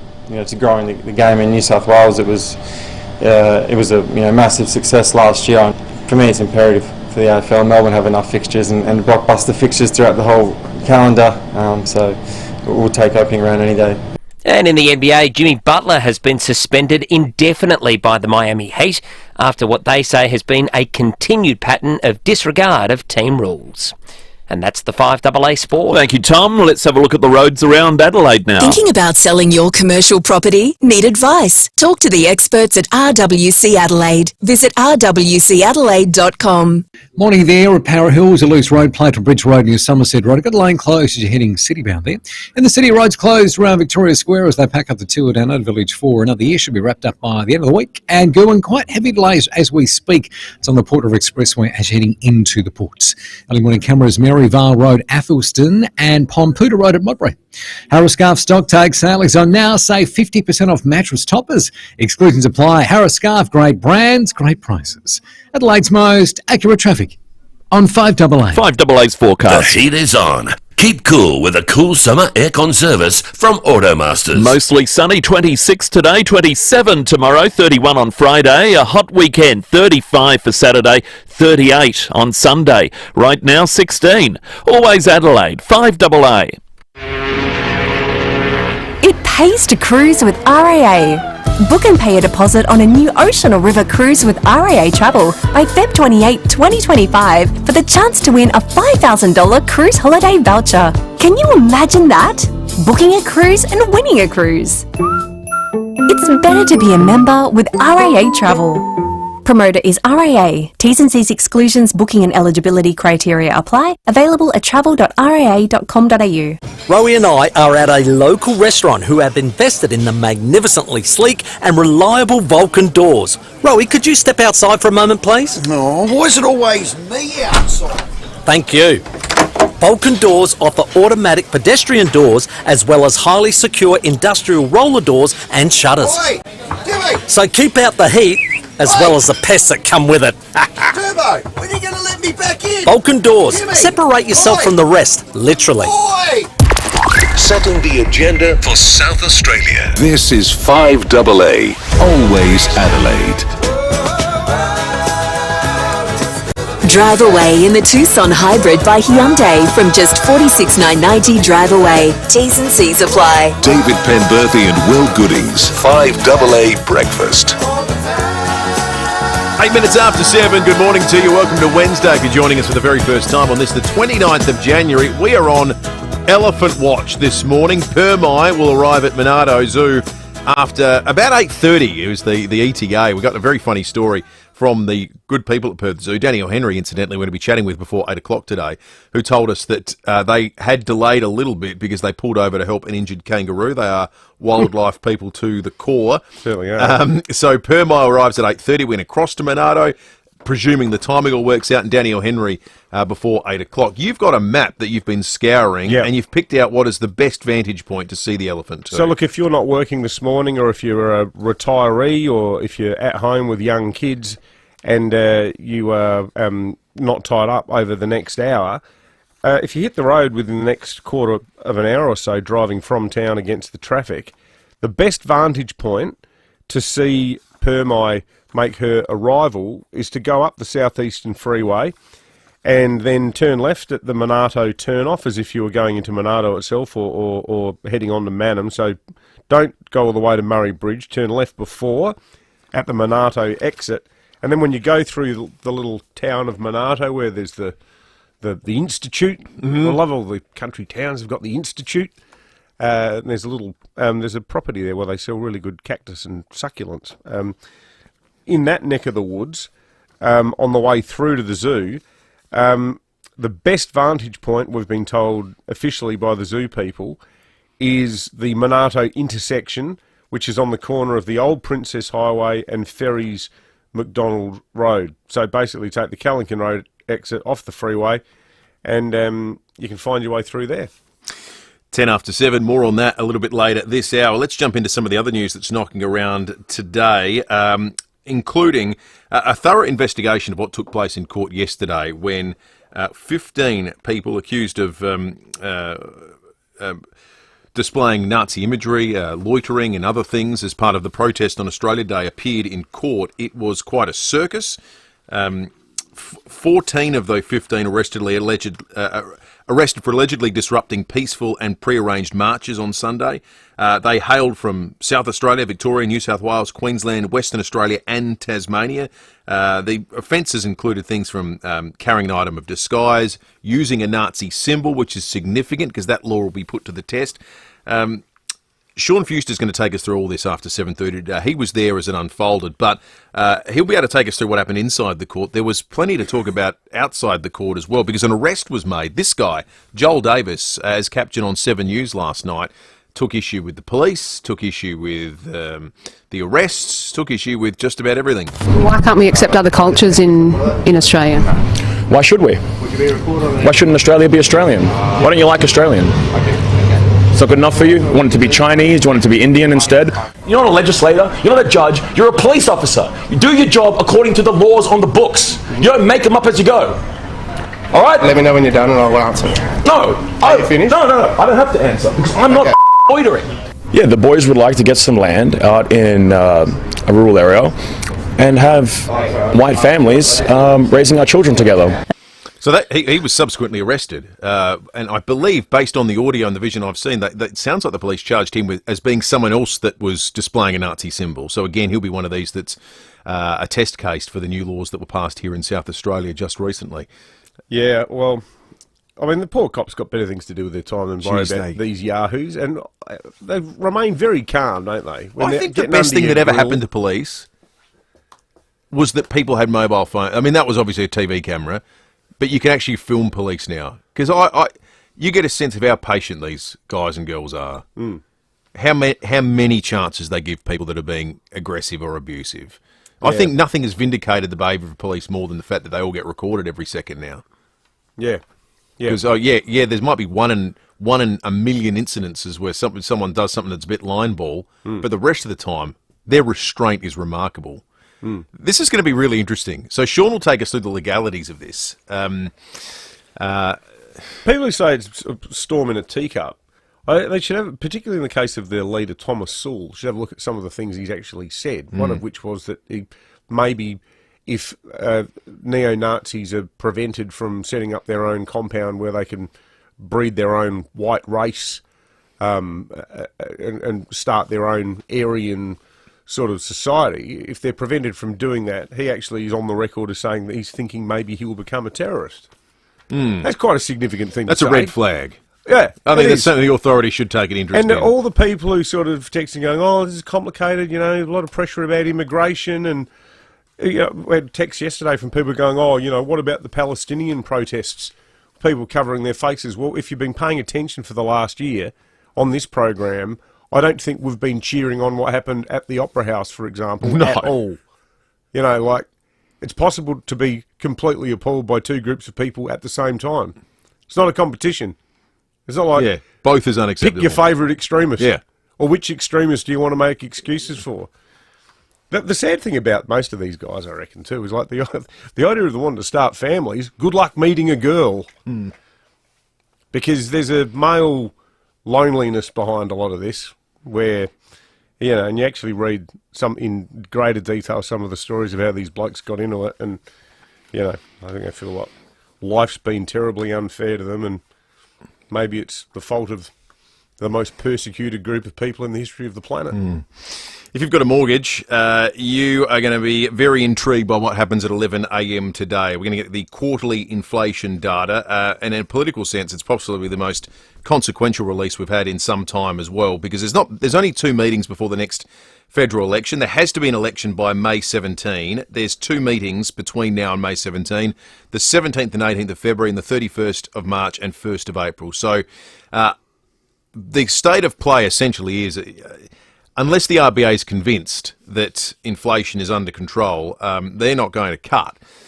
Today's huge for that. We get monthly data that floats around, but the quarterly one's the one that really counts. Last quarterly CPI came out on the 30th of October. The Consumer Price Index rose 0.2% at that point. At that point, it meant that the 12 months between September 2024 and the year before, CPI was at 2.8%. The prediction is today it might be around 2.5, 2.6, the headline, which would put it right in the middle of the RBA's target band. Now, the RBA, of course, looks at the trim mean. That's their preferred measure because they say the headline's been a little bit corrupted by things like energy bill rebates that are artificially lowering it and giving a false sense of where inflation is truly at in Australia. So that'll take place today. Last time it came out, the biggest contributors to inflation, recreation and culture, food and non-alcoholic beverages, alcohol and tobacco. I reckon in an ideological sense, there's not much common ground between Albo and Trump. But one thing that I've found really interesting last week, have you seen how Trump is using the sort of bully pulpit of the presidency to get out and really hammer what they call the reserve, Federal Reserve, the Federal Reserve, saying we need a rate cut, we need a rate cut, we need a rate cut now. And Trump's whole style is he doesn't care what the protocols are. Well, he threatened before the election he might get rid of the Federal Reserve. Yeah, he might run interest rates himself. Now, I reckon if we don't get a rate cut at the next RBA meeting, I reckon Albo and Chalmers might be going, well, maybe... Did you see Trump yesterday too at that rally he spoke at, speculating, where he's asking for clarity? Am I allowed to run for a third term? I've got all this money. People say, he goes, I'm not sure. Can I run again or not? Which is the premise of the I think he's a quite stirrer. bleak and horrible movie Civil War. Have you seen that? No, I haven't seen that one. It's horrible. It's got no dialogue. It's a clever idea. Okay. Not in a hurry to see it on the strength of that. No. So between May 2022 and November 2023, the cash rate went from 0.35% to 4.35%. It stayed there. Bit of a history lesson for all of last year. So we were on hold every single meeting of last year. There was subsequent to that, we've had investigation of the RBA, reimagination of how it works, fewer meetings. They go for 2 days. 2 boards are going to become part of the future as well. David Koch is going to untangle all of this for us after 8 o'clock today. But 11 a.m. on 5AA in the news, you'll hear that data and some of the analysis around what comes next. And just latest on Elephant Watch, the latest PIVEAA update is they're currently about an hour out of Gawler. So still a way off from probably a good 2 hours away, you'd say, on the basis of that from... Oh, no, about an hour or so from Monarto. Should only be hour and 20, they reckon. Yeah, hour 20. About from now. Yeah.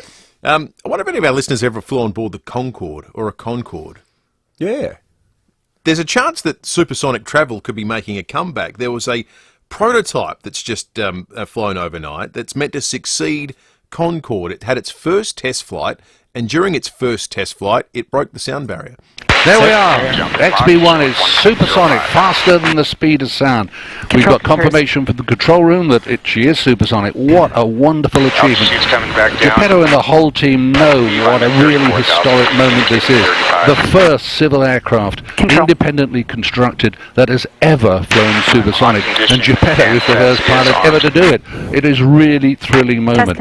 Fantastic. Mike, I've been working on this program for years. Not just me. So many people have poured years worth of effort into this moment, and to just think that this is the first civil supersonic aircraft in American history, I'm to the moon excited about how well that went. Didn't know Phil Liggett commentated supersonic jet travel? That was a bit of a surprise. And the jet's going up Wollonga Hill. Boom Supersonic is the name of the company. It's the XB1 jet. They tested it over the Mojave Desert in California. They want it to be a passenger liner, effectively, like Concorde was. Wasn't there a crash though the last time the Concorde flew? Well, that's why Concorde finished. It was an Air Paris. France Concorde. Yeah, that's right. In the early 2000s, and that was the end of Concorde, effectively. You know all the plane crashes, don't you? I know a few of them. You're like Rain Man. I know a few of them. So it went 1,239 kilometres an hour.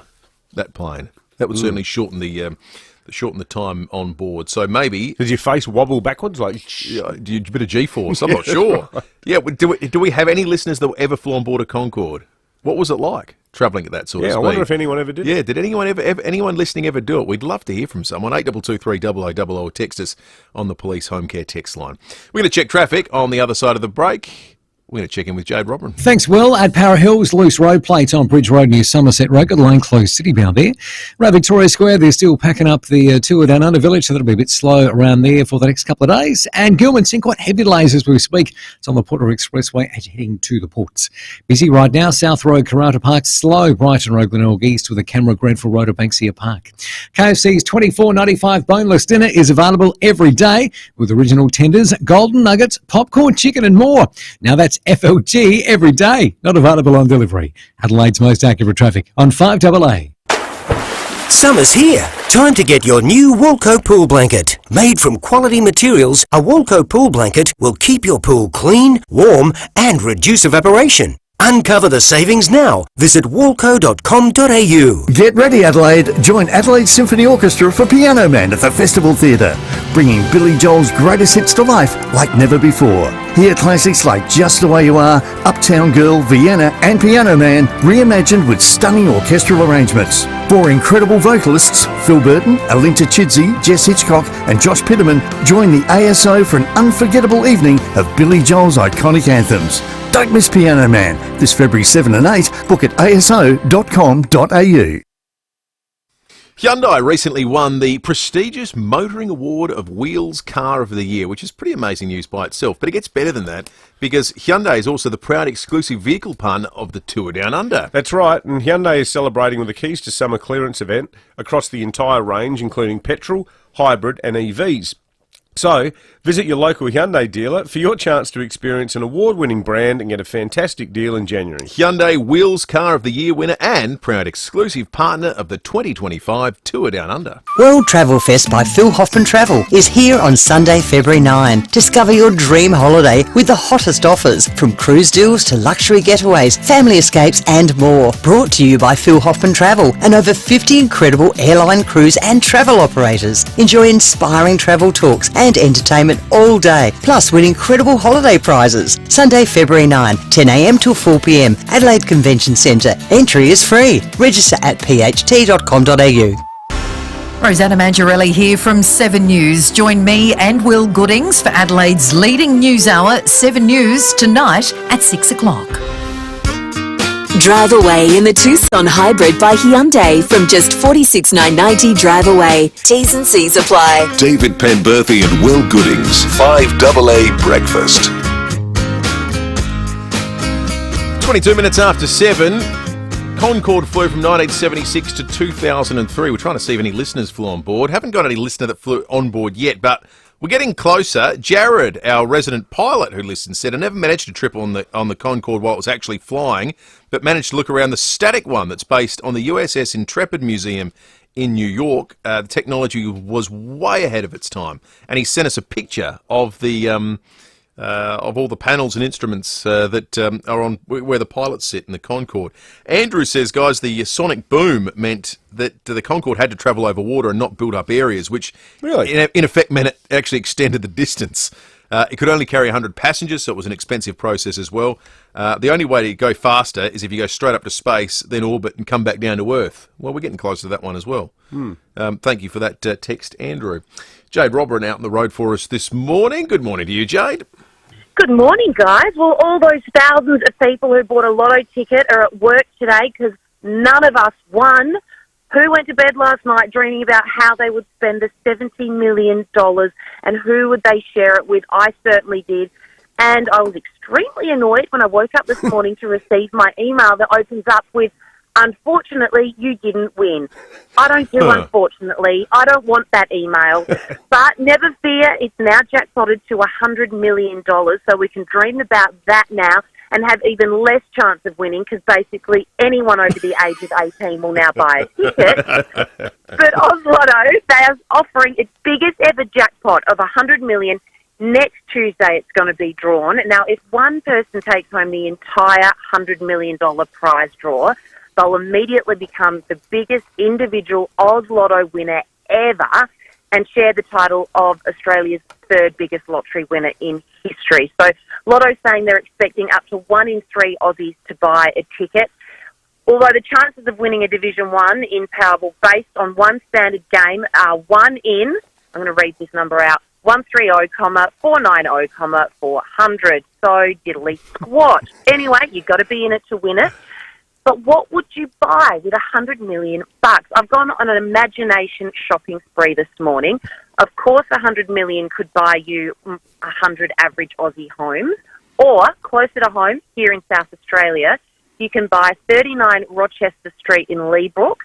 That's on the market for over $12 million for a mansion on 6,000 metres squared that basically needs a full renovation.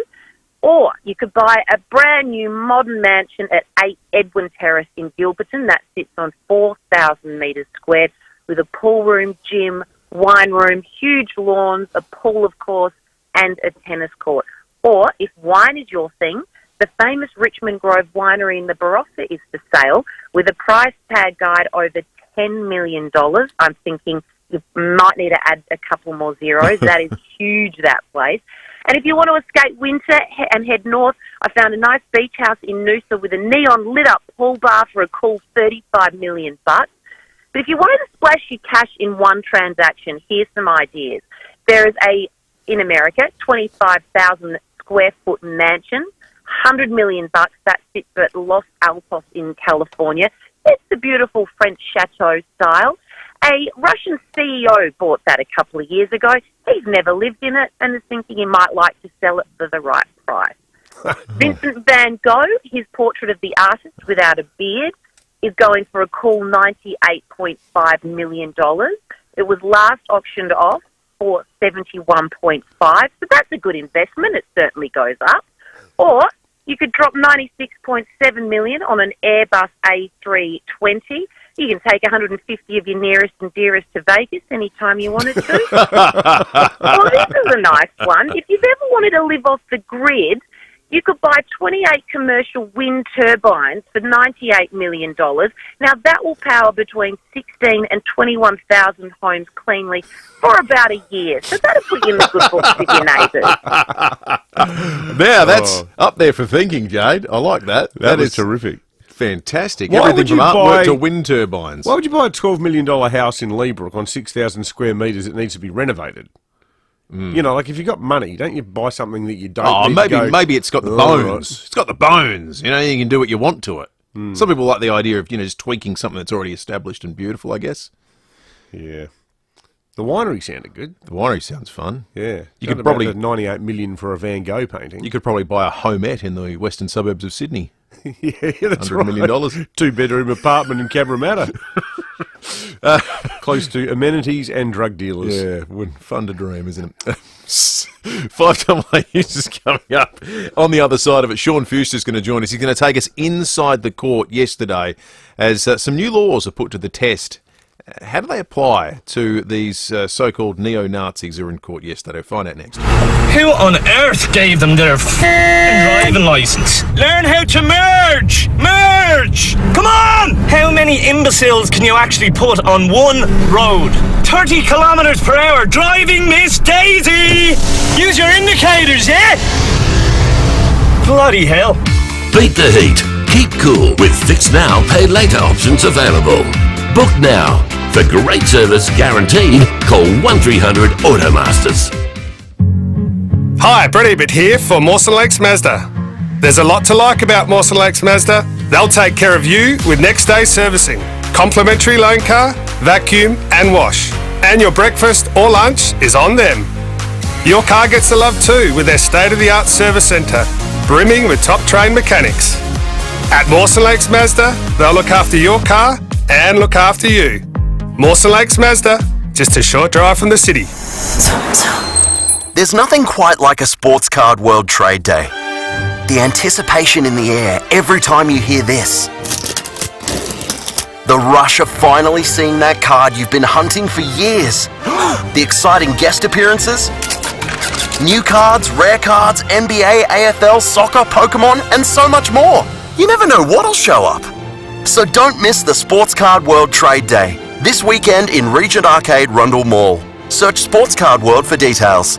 Fluorio Milk Company will always put SA first, and you can too. When you reach for milk, Reach for Fluorio Milk Company products and support our dairy farmers and their families. We guarantee that all our milk is 100% South Australian and it's always fresh. We have over 24 refrigerated trucks shipping Fluorio milk to cafes, restaurants and supermarkets all over SA. Look for the local in your supermarket. Fluorio Milk Company. We're for SA dairy farmers. Hello, Frank Walker from National Tiles. The National Tiles famous January half-price clearance is on now. Yes, thousands of metres of last year's discontinued National Floor and Wall tiles at half price and below. Bargain hunters, this is your only chance to pick up absolute first quality National Wall and Floor tiles at half price and below. But you'll have to be quick, because when they're gone, they're gone. So rush into National Tiles or go online now and save. 30 kilometres per hour, driving Miss Daisy! Use your indicators, yeah? Keep your cool in traffic with ice cold aircon from Automasters.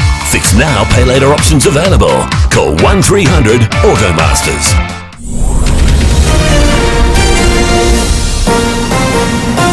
This is 5AA News. Always Adelaide. Mostly sunny, 26 with the 7:30 news. I'm Matthew Pantelis. Getting fit, your New Year's resolution? Book a Pilates and group exercise class at FIVEAA Extra. 6 locations.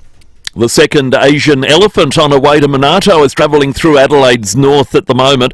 FIVEAA left Perth on Monday morning, heading to the new elephant enclosure at Monarto Zoo, which will house 5 Asian elephants. Burma arrived from Auckland Zoo in November.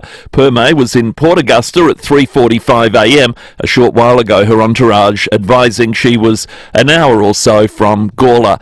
A drunk P-plater has been caught speeding at Littlehampton. Senior Constable Matt Brown says he was clocked at 173 kilometres an hour on the freeway yesterday afternoon. The car was stopped and the driver underwent a breath test which returned a positive reading of 0.101, and also the driver had 3 passengers with him in the vehicle, and checks on his licence showed that he was a provisional licence holder. The 31-year-old man from Victoria was reported for aggravated excessive speed and drink driving offences. A 29-year-old Woodville West woman is critically injured after she was hit by a truck last night.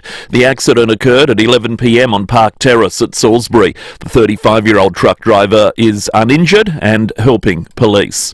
Fire crews in Victoria rushing to contain 2 large fires in the state's west, one which has grown in size overnight ahead of return to heatwave conditions next week. The blaze in the Little Desert National Park destroyed farmhouses and an accommodation and wedding venue on Monday night. CFA Chief Officer Jason Heffernan says the Grampians fire is also burning out of control. The number of fires that were generated from that dry lightning storm that went across the southern Grampians fire grew overnight. It's now at 4,500 hectares and continues to grow.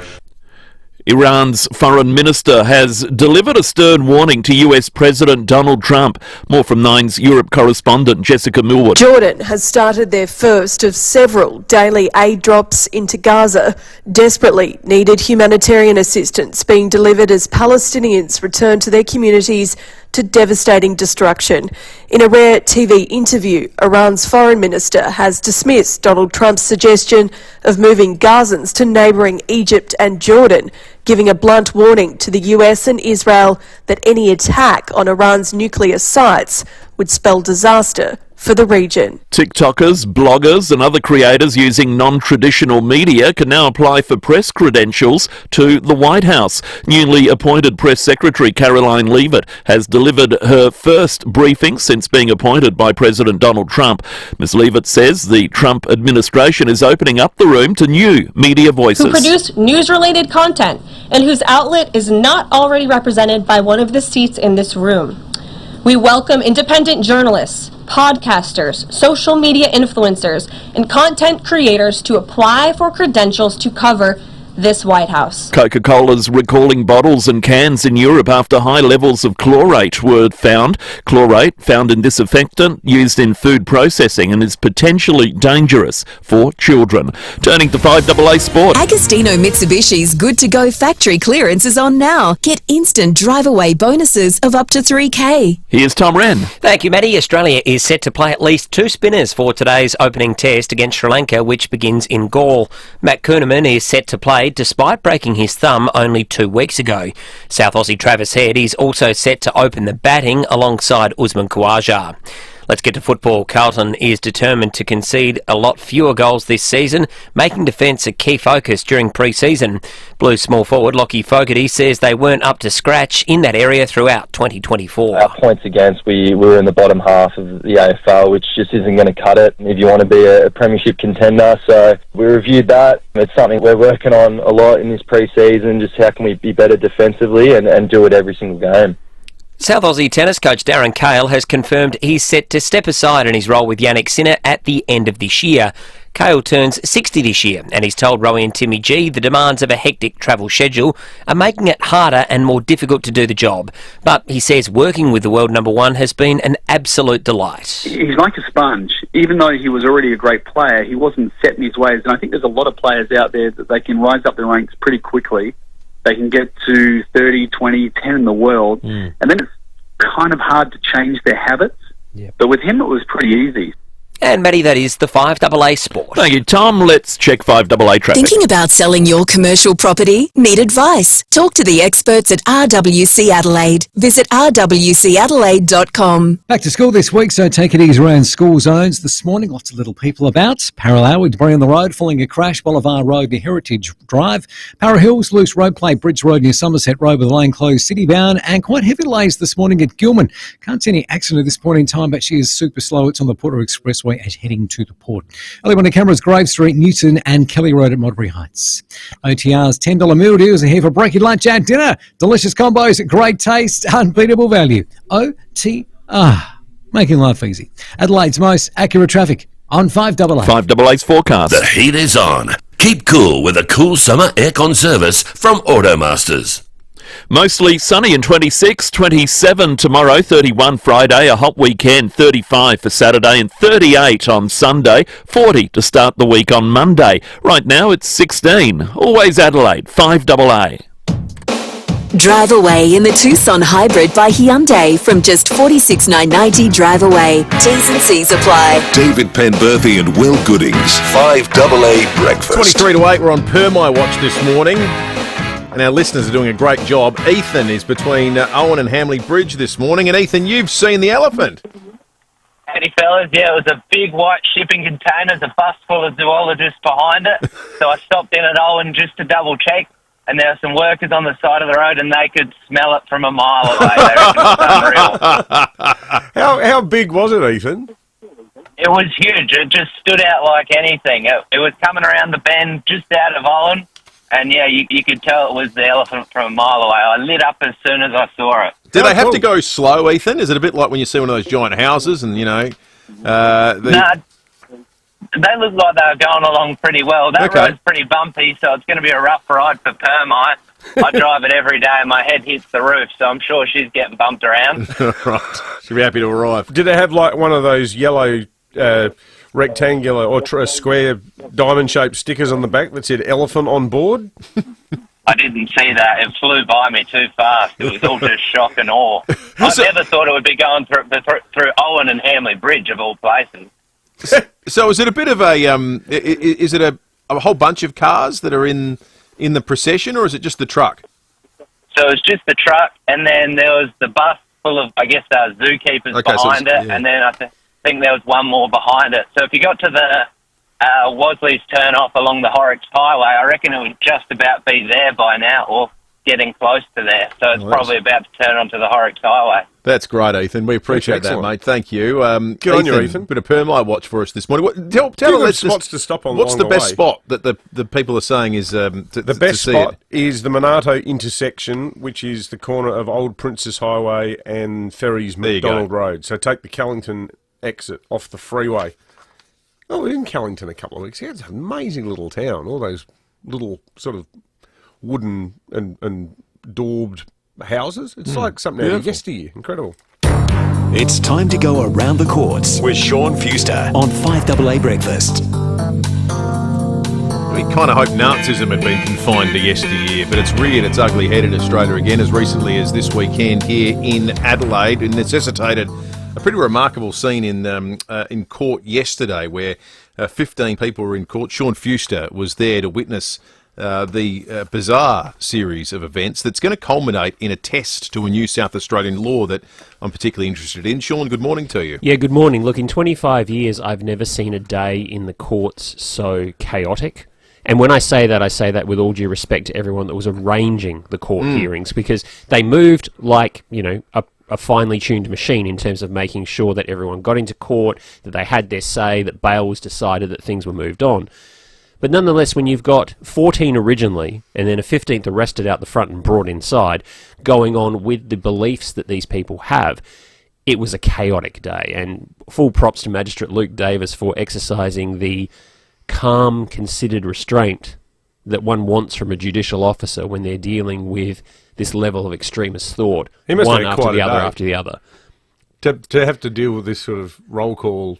The thing, and this wouldn't come out in court because they're all separate individual charges, but how did Adelaide end up becoming the sort of venue for... It's almost like gather round for fascists. Yeah, well, they've come from the four corners of the country, and guys from Sunbury in Victoria and Kingswood in New South Wales, Sanford, Tasmania, Oatley, New South Wales.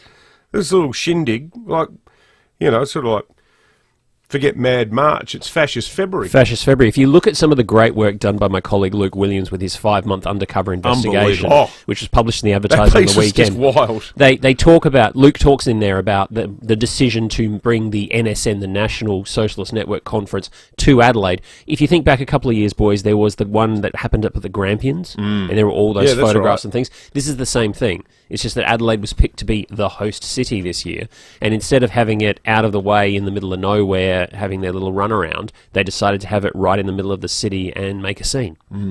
So in court, are these guys... Are they all preaching? Are they being unruly? Are they yelling out stuff? Or some sort of just quietly going about their business? What was the demeanour of these guys inside the courtroom? The demeanour was focused intensity. None of them were misbehaving, but all of them were very much continued subscribers to their beliefs. I think we were 1 or 2 in when the first one asked why his human rights were being violated. We were 5 or 6 in before someone started mentioning sovereign citizen style thought along the lines of, I don't recognise your jurisdiction. One gentleman was particularly aggrieved, saying that he didn't recognise the jurisdiction of the court in any way, shape or form, and if he was given bail, he would refuse to accept it. So the court could do whatever it wanted to him because he didn't accept its authority. But at the same time, could he please lodge a formal complaint by the way that police had treated him? And the magistrate quite rightly said, who are you lodging the formal complaint to if you don't recognise my authority or the authority of anyone that's arrested you? How are you having that both ways? But as the day got on and we got more and more into the senior ranks of the NSN, all the way up to the leader, Thomas Sewell, you saw the calcification of that kind of thought. There was the remonstration that we weren't demonstrating, we weren't protesting, we were just mates walking around, happened to be wearing the same clothing, but it's not an article of disguise, etc. Then it culminated in Sewell when he was brought into the video suite. He was told by the guards to sit down. He didn't. He was still wearing the NSN, I'm going to call it uniform. He was still wearing the NSN armband on his arm, and he spoke to the camera the whole time saying, I don't recognise your authority, this is political persecution, absolute outright political persecution, we've committed no crime, we just want to be free Australians, etc, etc, etc. So even though he was granted bail in the same terms as every other member, he refused to sign it. After Sewell refused to sign it, there was apparently a bit of a kerfuffle because some of the other members of the NSN who had been given bail earlier in the day suddenly decided they didn't want to sign theirs either because Thomas hadn't. Can you unsign it? Well, I don't think they had signed it at that point because it takes time for the paperwork to be processed. Understandably, as we saw from the footage that came out, cooler heads prevailed and everyone realised that maybe they should take Mr. Davis's advice because he said to them, don't be martyrs languishing in custody. If you truly believe what you're saying here, come back to court on bail and argue it under the free and due process of this country, rather than making yourself stay in prison. Nobody's keeping you here as a political prisoner. You can go, but you have to accept the authority of this court in order to do so. So is this the first time, Sean, that the South Australian laws that prohibit things like Hitler salutes and also displaying swastikas or any type of Nazi insignia Is this the first time people have been charged locally with any of those offences? I believe so, and if it's not, then it's the first real test of it, for the simple reason that we're going to see someone actually actively fight back against it, because the symbol that's involved here is not something that is what I'm going to disgustingly have to use the phrase classic Nazi symbol. Most legislation in most of the country... That's right. Stylised. That's right. Most legislation in most of the country says that to be a Nazi symbol, it has to be something that was used in the lead-up to or during World War II. It has to be something that originated with the National Socialist Party. It has to be of the era. South Australia's laws, it will be argued, can be interpreted to be broader, and that any symbol that is used to push a Nazi or far-right National Socialist agenda can be considered a Nazi symbol. So the NSN logo is a modern logo. It's called the arrow cross. It's a cross made out of arrows pointing in a particular direction. So it's like a, photo negative. It makes the symbol by not making the symbol, if you follow what I mean. The arrows you can see, and it's the space between that is alleged to be the Nazi symbol. Sewell's already said in court, this isn't a Nazi symbol. I don't see how you can possibly claim this is a Nazi symbol. I will fight this. So we're going to get the first test of those laws, rather than someone fronting up and saying, all right, it's a fair cop, I shouldn't have worn it, I'm just going to take my fine and walk away. Sewell's going to fight it. And the maximum penalty is a $20,000 fine or 12 months jail. It's more clear in a case like this, I think, because these guys literally say in that Williams piece, if you want to join us, you need to read Mein Kampf and so forth. Yeah. Like, they're Nazis, and they say they're Nazis, and that's not really arguable. I don't think they would even argue that point. Well, one of them tried on the way out. He said, we describe ourselves as National Socialists, not Nazis. Okay. So we're splitting infinitives. Yeah.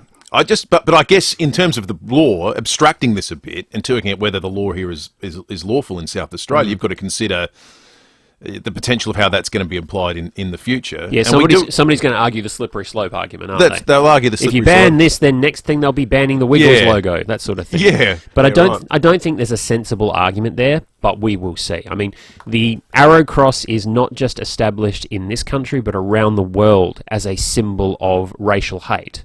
So there is plenty of precedent to pick up and use. It's not like this is brand new. It's not like this is something that people don't understand. One of the men in court yesterday wore a T-shirt that said, "Will to rise," with the number 2. If you Google that shirt, and please don't, if you Google that shirt, the only connotations of that shirt are racially impugned connotations. That phrase means something and only means one thing. This symbol, the NSN symbol, means something and it only means one thing. It doesn't have other derivative meanings. And that's the argument that the police will be making in court. Of course, Sewell will be saying, well, this impugns our constitutional right to freedom of political discourse. And that's going to have to be weighed very carefully. That's what his lawyer's arguing too, isn't it? And saying that they're a political party. He doesn't have a lawyer. That's a lawyer for one of the others. But Sewell himself is going to argue that. So they're going to argue they're a political party, and this impugns their right to implied freedom of political conversation and discourse under the Constitution. So we're going to get a constitutional argument from a group of people who have said that they don't recognise the jurisdiction of the court to determine that for them. It's going to be a tough road to prosecute that one. Absolutely. It's going to be chaos. Yesterday, I think, is just the prelude. What are the sanctions involved here? We had a few texts from people wanting to know from you, Sean, what kind of penalty you get for this stuff? 12 months jail or $20,000 fine, I think, or both. I can't be sure on that, but it is definitely a 12-month prison term or a $20,000 fine. 12-month maximum prison term? Maximum prison term. Yeah, this is going to stay in the magistrate's court. This isn't going to go before a jury. It's not going to turn into one of those cases. But it will potentially turn into a Supreme Court appeal and maybe a High Court appeal. Who knows, depending on which way it goes. Well, I think there's a city that's always civilised and genteel. They picked the wrong town to mess with, didn't they? I think so, and I think SA Police have done... It's not the Adelaide way. No, and look, SA Police did a fantastic job yesterday of keeping calm around the area. I think the whole thing was executed in a very genteel manner, to pick that word from you, Pembo. It'll be concerningly fascinating to see where this goes next and just how much court time this starts to take up as things roll on. As it is, the courts yesterday said, we're not going to have them all come back on one day. Every single one of them was bailed to a different day, which means for a 14-day stretch in March, April, we're going to have a Nazi a day in court. Just to revisit something you said just before we do go, based on the language of the law as it's written in South Australia, these guys are being prosecuted here. If the circumstances are all the same based on your understanding of the laws elsewhere, Are these guys getting prosecuted for anything beyond loitering in other states? In other states, no, at the moment. That's really and interesting. I think that's what has allowed the NSN logo to continue being used. It's because it's not, as I said earlier, classic Nazi, it's allowed to be used. So whether this will see some sort of legislative change around the rest of the country, I would assume that everyone's going to be watching this very closely, because it is the sort of test that could quite significantly change the law in this country, if it gets up. Great analysis, as always, Sean. Sean Fuster. We'll Thanks, catch guys. up again next week, mate. Thank you. All right, let's check traffic. Selling your commercial property for top dollar is made easier with the RWC Adelaide team.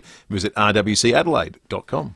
Thanks, Will. We're back to school this week, so take it easy around school zones this morning. A lot more people around this week. Parallel with debris on the road following a crash, Boulevard Road near Heritage Drive. Para Hills, loose road plate, Bridge Road near Somerset Road, lane closed, city bound. And two, seeing some heavy delays at Gilman, that's on the Port Expressway as heading to the port.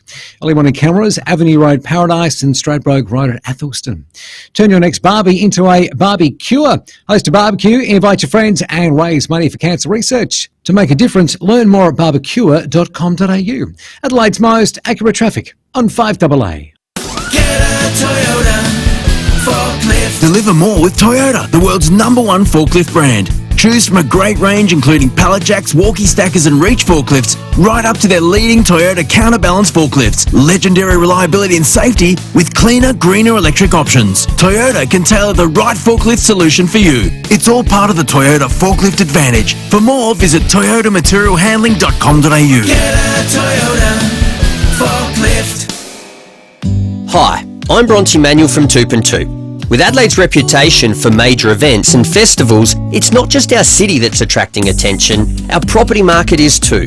With a majority of our best buyers last year purchasing from interstate or internationally, this period offers homeowners a unique chance to showcase their property to a wider audience. Whether it's expats returning home or investors drawn to Adelaide's lifestyle and opportunities, at Toop and Toop, we have proven strategies to help you take full advantage of this moment. Our team works proactively to match the right buyers with the right homes, ensuring no opportunity is missed. So if you're thinking of selling, we'd love to help. Visit toop.com.au. Toop and Toop, Adelaide's trusted real estate advisors. Celebrate Lunar New Year today with unbeatable summer seafood deals at Samtas Seafoods. Indulge in Coorong Mulloway fillets, just $38.99 a kilo, or enjoy premium South Australian oysters, all sizes, starting at $15.99 a dozen. Wow. Yeah, they're your favourites here too. Cooked South Aussie King prawns, now only $21.99 per kilo. For your Lunar New Year feast, Samtas has everything for Asian-inspired cooking. Fresh baby snappers, lobster tails, Queensland scallops on the half shell, whole baby barramundi, raw SA King prawns starting at just $15.99 per kilo. And look, it's 2025 and Samtas, forget about the Reserve Bank and what the inflation figures are today. As far as Samtas is concerned, it's still at $19.97. Because the 4 kilo for $60 deal remains unchanged yet again. Salmon cutlets, barra, flathead, dory, squid, so much more. Mix, match, save. Because at Samtas, you always get superior seafood at serious savings. Samtas Seafoods, 201 Richmond Road, Richmond. Open 7 days. These specials are available now. Celebrate Lunar New Year with the best seafood and the best value. It's always Samtas. If you need to fix your pipes, call Precise. Call Precise. If your toilet's blocking up, call Precise. Call Precise. If your lights aren't turning on or your hot water is gone, or a plumber or an electrician, call Precise. Precise Plumbing and Electrical. Call 1300 700 200. That's 1300 700 200. Precise Plumbing and Electrical. On time, on budget, on the job. Or a plumber or an electrician, call Precise. Call Precise. 5AA Breakfast is streaming live right now. To watch, simply head to 5AA on Facebook or YouTube. Drive away in the Tucson Hybrid by Hyundai from just $46,990 drive away. T's and C's apply. David Penberthy and Will Goodings. 5AA Breakfast. Coming up to 6 minutes till 8, which means by the original schedule we had, Permai, the new Asian elephant, should be arriving at Monardo Zoo in about 36 minutes' time. We know the wonderful team stopped on their way to Adelaide because they wanted to help out an injured kangaroo. All wildlife people at heart. We've been following it with interest. We got a call a short time ago from Ethan between Owen and Hamley Bridge, who saw Permai making the trek to Adelaide. Danielle Henry was there when the journey first started because Permai's coming here to Adelaide from Perth Zoo, and that's where we head now. Danielle, good morning to you. Good morning, guys. How are you? We're good, thanks, Danielle. We're very excited about this story, and as Will just said, we've got people out on the roads who've seen Permai moving across the state. Can I just ask you, Danielle, how much prep work is involved in this? Like, how do you acclimatise a majestic elephant to get accustomed to the idea of wandering into and remaining inside a crate? So it's been a jumbo exercise, pardon the pun, but we did start this process almost 12 months ago. So kind of really on baby steps and on elephant time. So really getting her used to her travel crate. Initially just getting her to sniff it and stand in it and get used to the feel of it. Providing her with lots of treats and comfort so that she sees that as a nice, safe space. And then progressing to the day, which was on Monday, closing those doors and hitting the road. So she's very comfortable in there. It's totally air conditioned. It's made to measure for her. It's basically the Rolls Royce of elephant travel crates. So fully insulated, rubberized floors, treat chutes, lots of little things to make her happy and comfortable inside. We've even got CCTV and the ability to play her music as well. Wow. Sounds better than my car. So, so she sort of basically came to associate wandering into the crate with, I don't know, getting a watermelon or something like that. Yeah, absolutely. So watermelon is absolutely one of her favourite foods. But yes, when we get them used to their travel crates, just like you get used to take your pet to the vet and get them used to going inside their pet packs, you don't just throw them in and hope for the best. Well, I hope you don't.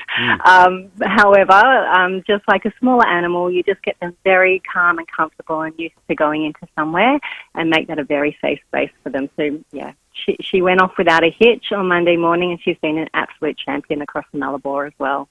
How long do elephants typically take to adjust to their new surroundings, Danielle? Oh, look, it's totally up to them. Just like people when you move house, some people adjust really quickly and others it takes a little bit of time. And we're completely being led by Permai. So her team of animal experts have been with her. Her carers have been with her for 10 plus years. One gentleman was actually there at Perth Zoo on the day that she arrived in 1992 and is part of the travel convoy and delivering her to Monarto Zoo. So they know her exceptionally well and they'll just be watching every little bit of her behaviour, engaging her response to everything. But really it's up to her. If she wants to go outside straight away, she can. If she wants to stay in her elephant bun and stretch her legs and have a little lie down and have a sleep, she can. Would she have slept on the trip? Because it's a long way. It's like 2,700 kilometres. Was it designed so that she could have a nap on the way? Yeah, definitely. So it's kind of like, how can I explain this? A little bit like transporting horses. So we don't want her to lay down. We wanted her to stand up the whole way. It's safer for her and it's in her best welfare and interest. Yeah, right. But we did know that she'd be having little nano naps along the way, much like when we do a big long-haul transfer ourselves or on an aeroplane, you'll take little sleeps along the way, but you won't sleep fully, if that makes sense. Yeah, right. Is there? You mentioned the moving house analogy, Danielle. Is there almost a sort of a grieving period for Permai? You know, the old saying, the elephant never forgets. There'll be people that Permai will miss from Perth Zoo, presumably. Yeah, she definitely will. She absolutely will miss her carers, but we've got her main keeper, Jodie, who's moving to Monarto Safari Park for at least 6 months, maybe longer. And that's so that she's got that familiar face and has that comfort and that person as her constant for some time.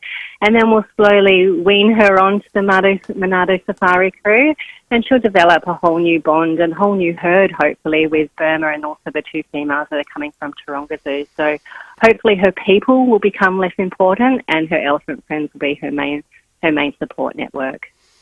What a road trip. Did she have a road trip tape? Was there any music being played in the car, Danielle? You always got to sort out the music before you leave. Any baby elephant walk, maybe? No baby elephant walk. No, but she is partial to some classical music. So I know that the team did have a playlist sitting there ready and waiting. I don't think they needed to play that to her, but I did have a chat to the party bus that's following behind about 15 minutes ago, and they had the Jenga Boys playing. So, yeah. In very high spirits. Oh, that's excellent. Thanks for that, Danielle. Danielle Henry there from the Perth Zoo.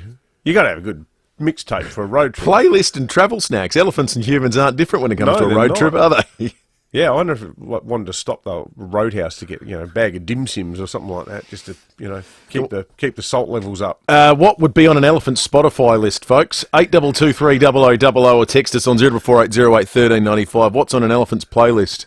Elefunk by the Black Eyed Peas. There you go. All right, we might find something to give away. Lucy will come up with something, and we'll take some of your entries on the other side of the break. Breaking at 8, not too far away either, and David Kosh in the next hour on the show. It all started in the back shed. Maybe it started early. Or late. Either way, the Olympic Industry sale means there's no need to wait. With big savings on our entire range of SA-engineered sheds, garages, carports and verandas, you can afford to start something big, tough, or tasty in your own backyard.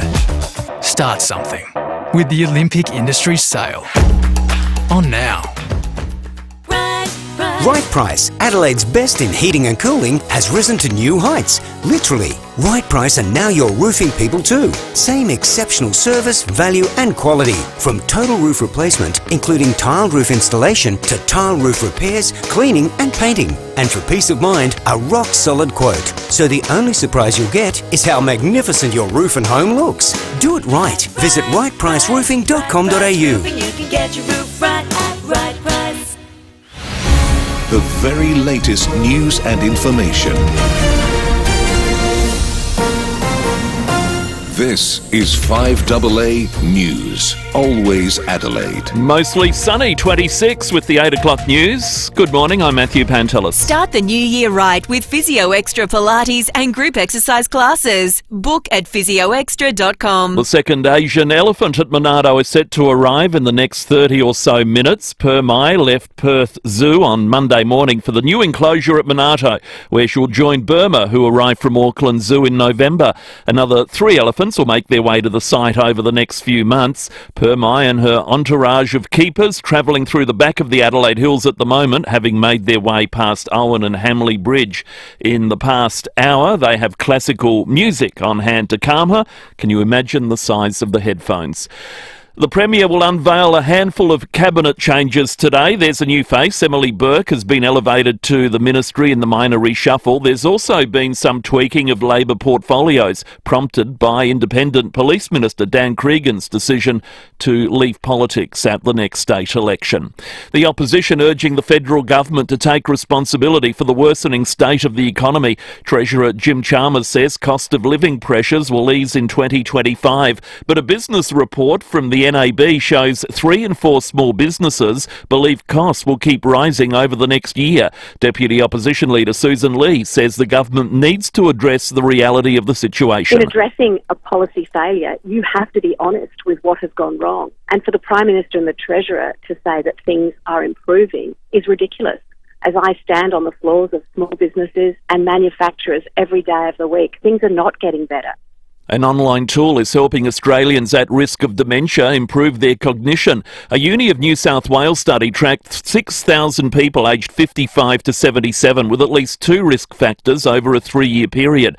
The program targeted key areas including physical activity, nutrition, brain training and mental health. The former US ambassador in Australia, Caroline Kennedy, has warned US senators her cousin is not fit to serve as health secretary, claiming he's a predator. Robert F. Kennedy Jr. has been handpicked by President Donald Trump and will face a confirmation hearing tomorrow. I've known Bobby my whole life. We grew up together. It's no surprise that he keeps birds of prey as pets, because Bobby himself is a predator. A woman is fighting for life after being hit by a truck at Salisbury last night. The 29-year-old from Woodville West was struck on Park Terrace just after 11. The truckie, a 35-year-old man, wasn't injured and is helping with police inquiries.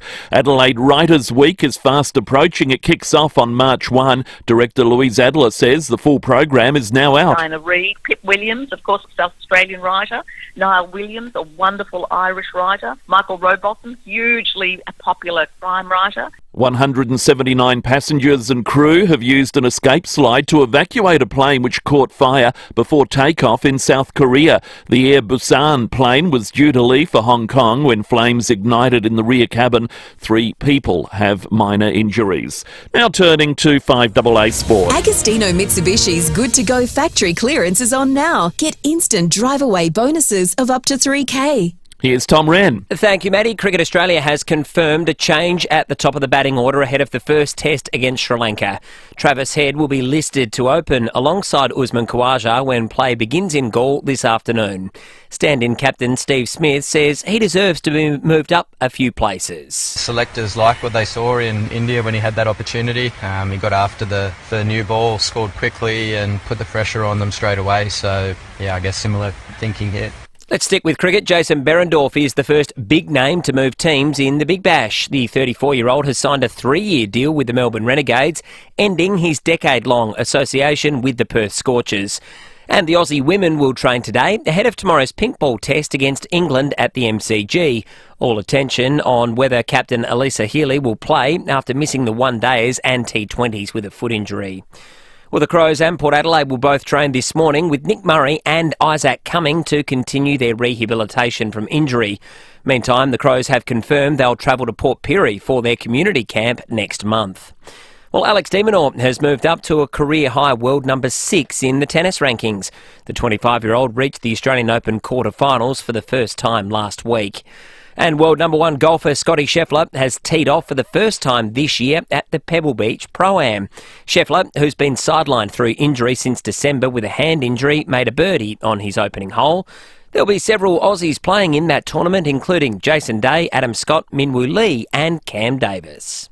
And that's the 5AA Sport. Now 5AA's traffic. Thinking about selling your commercial property? Need advice? Talk to the experts at RWC Adelaide. Visit rwcadelaide.com. Morning there. We are back to school this week, so take it easy around school zones. They'll be really busy. The tour down Under Village getting packed up around Victoria Square, so it'll be pretty slow for the drive-in. And we're slow at the moment too with some delays on the Port Expressway at Gilman as heading towards Port Adelaide. Early morning cameras, Martins Road, Greenfields and North East Road at St Agnes. Get up to $400 off when you pre-order the new Samsung Galaxy S25 Ultra on a payment plan at Telstra. Offer ends March 10. Eligibility criteria apply based on 1 TB variants. Adelaide's most accurate traffic on 5AA. 5AA's forecast. The heat is on. Keep cool with a cool summer aircon service from Automasters. Mostly sunny, 26 today, 27 tomorrow, 31 on Friday and hot on the weekend, 35 Saturday, 38 on Sunday, hotter next week too. Right now, 16. Always Adelaide, 5AA.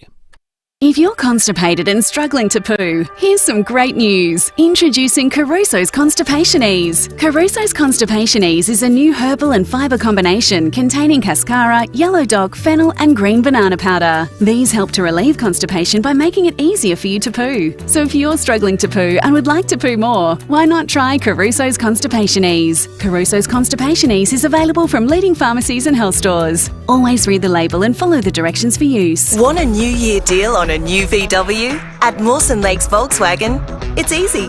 They're clearing all 2024 plated VWs so you can pick your dream Volkswagen. Easy. Check out the range of new and demo Volkswagens on sale now. All vehicles are ready for immediate delivery. Plus, we have easy finance options and remember our next day servicing. Mawson Lakes Volkswagen's 2024 plate clearance. You'd better be quick. Salisbury Highway, just a short drive from the city. Stay informed, get involved. 5AA, always Adelaide. Drive away in the Tucson Hybrid by Hyundai from just $46,990 drive away. T's and C's apply. David Penberthy and Will Goodings. 5AA Breakfast. 8 minutes after 8, had a great chat just before the break with Danielle Henry from the Perth Zoo. Saw Permai off on the journey that's almost going to end in the next 30 minutes. Permai will arrive at Monardo Zoo. We're going to cross there as Permai is unloaded to her new home. One little tidbit that got revealed during the chat was that there is a Spotify playlist for Permai. We're asking what would be on an elephant's playlist. There was a lot of a response for this.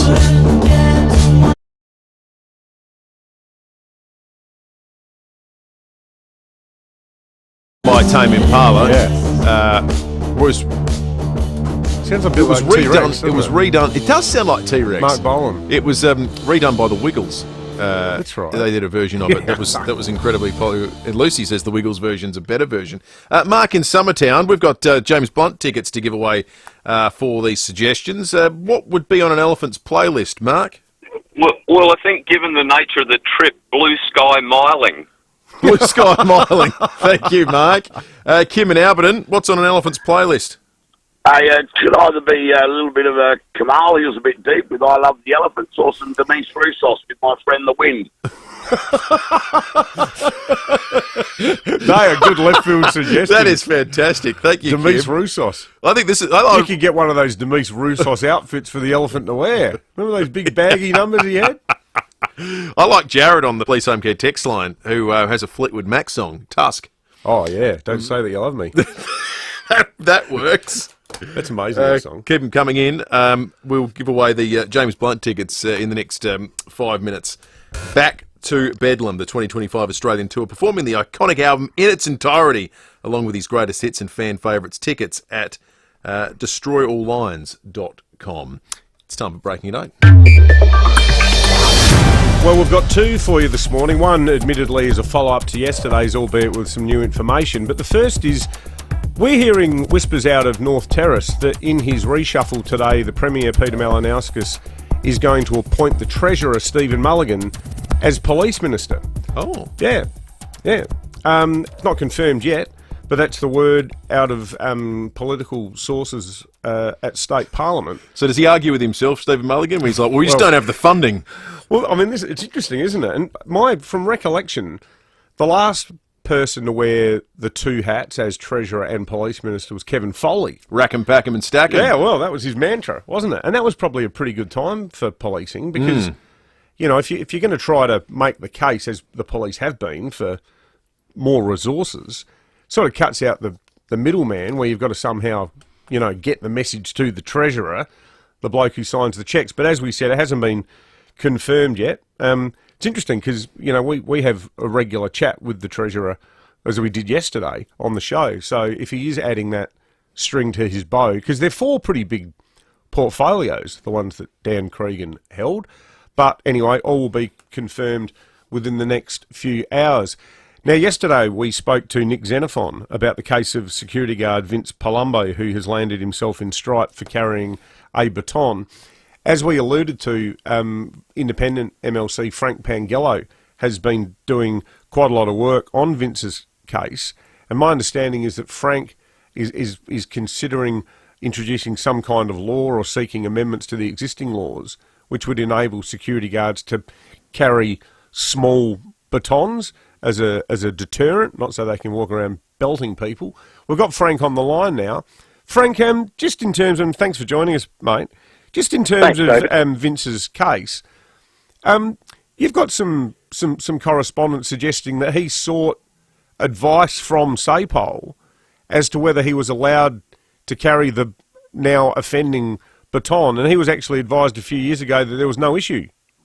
That's right. In fact, Vince disputes the fact that he was carrying an extendable baton, that he was carrying a wooden baton, and he sought advice from the firearms branch in 2022, and they told him that there were restrictions about carrying extendable batons, but the baton he has, which is a wooden baton, there were no issues as long as it complied with state and federal regulations.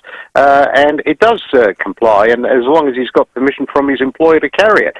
So they accused him of carrying a baton that he doesn't have or doesn't own, and he tried to contact the firearms branch. The person that sent him the email in 2022, and the person refused to take his call. And of course, it left him quite distressed because he lost his job where he was working at the time. Anyway, I'm sure it'll play out in court if it ever gets to that point. I doubt whether it will. Just in terms of where you talk, Frank, though, about state and federal regulations, if there is confusion around what guards can and cannot carry, is that something that you think needs to be clarified with a change to the law? Yes, absolutely, David. And look, I've been working on this for, me and my staff have been working on this for the last 2 or 3 months after incidents in some shopping malls around Adelaide, at looking at giving security guards more authority to be able to carry batons, handcuffs, and also use pepper spray. And I'll just say that they need to be highly trained in being able to do this before they're able to carry these weapons of defence. So it'll require them to be going through a set of standards and also approval from the police. But I am drafting the legislation, hope to introduce it shortly. Well, we'll keep an eye on it, Frank. Thanks for joining us again on Breaking at 8. Good on you. All right, let's head to Tea Tree Gully. Chris has called in. Chris, what's on an elephant soundtrack? The baby elephant walk. Oh, that's a good one. Yeah, of course. Of course. How have we heard that one yet? Who wrote that? You could do in there. Was it Dance as well. Yeah. Was it Henry Mancini? Was that his name? We'll have to look that up. Thank you for that, Chris. We've got all sorts of nominations coming through. The Proclaimers, 500 miles, Naomi says. Don't know why, just maybe that's the length of the journey. Bit more than that. Of Ted Mulray Gang. Stone Roses, Elephant Walk. Lots of great suggestions coming through. Roses. I think... what about I Like Big Butts by Sir Mix-a-Lot? I think that got a nomination on the Police Home Care text line as well. I think we should send the James Blunt tickets to Kim, though, shouldn't we? Oh, yeah, that was excellent. Kim was excellent. Kim in Alberton. Yeah. I like that call. Kim, you got the James Blunt tickets coming your way. Back to Bedlam, the 2025 Australian Tour, performing the iconic album in its entirety, along with his greatest hits and fan favourites. Tickets at destroyallines.com. I think we, in fact, got one more suggestion. Alan in Largs North, good morning. Yeah, I think probably the favourite might be I Like Bananas because they ain't got no bones. There was another one they used to like was the Banana Boat song. Oh, yeah. Yeah. And then there was the really sad one. Yeah, we ain't got no bananas. Yeah. Yes, we got no bananas. Yes, we have no bananas. Yeah. I like the theme that you've got there, Alan. That's magnificent work. Thank you. We have no bananas. About an hour ago during the news wrap, we mentioned a remarkable test flight that's been conducted by a company called Boom Supersonic in the US, commercial company that want to reintroduce supersonic commercial air travel to the world. Of course, we haven't had it since 2003 when the Concorde last flew. Concorde flew from 1976 to 2003. The XB-1 jet went 1,239 k's an hour over the Mojave Desert, breaking the speed of sound, hit the supersonic barrier, and they are confident that they're going to be able to get this technology back in our skies. Got us wondering, did anyone of our listeners fly on board a Concorde? Turns out we've got a couple. Jan, good morning. Oh, good morning. When did you fly on a Concorde, Jan? In the early 80s, I think it was 84. And where did you go, Jan? Went from Heathrow, British Airways, to JFK in New York. And can you remember how long the trip took? 6.5 hours. 6.5. So that's significantly shorter than it normally would take, isn't it? Yeah. Amazing. And there was a lot of businessmen on the flight. I think, they used to just commute for the day. And I remember going on the plane and just seeing all these businessmen, and there was just piles and piles and piles of newspapers on the floor. So I think that's what they did the whole way, just read the papers. Was it different? Did it feel different any other way from a normal commercial flight, Jan? No, there was just grey leather seats, 2 on each side, and you didn't get the feeling that you were on any different airline. It was just, no different. So the boom they make from the ground it's imperceptible when you're on board, presumably. No, it was kind of like a little bit of like partway through when you go through that, sound barrier and do they announce it when it happens that we're now travelling greater than the speed of sound? No, not at all. I think because it was just a common thing that happened in those days. Yeah. Yeah, so Jen, then when we got... Sorry, go on. No, you go. I was just saying, and when we got to JFK, they had a helicopter waiting. So everybody got on the helicopter and they flew us into Lower Manhattan. So that was pretty special. Wow, in a helicopter you flew into Lower Manhattan. That would have been amazing. It was a big helicopter, not just a you know, a 3 or 4 seater. It was a big one. So you had to go through the air safety drill. Was it like an Iroquois? Are they called Iroquois? One of those double propeller ones, long ones? Yes, yeah. Wow. Oh, that's fantastic, Jan. So how Thank did it you. come about that you were even on it, Jan? Well, I was very spoilt, just away on business, and we just thought that would be a great thing to do. And as it worked out, it was, you know, it finished a few years later, so we were very lucky. How awesome. Great memories, What Jan. an experience. Thank you. Let's go to Burnside. Graham, you too have flown on board a Concorde. That's right. What were your takeaways? What's your notable memories of flying on board these remarkable planes? Well, it wasn't much different than any other flight because the only thing is I think we arrived before we took off.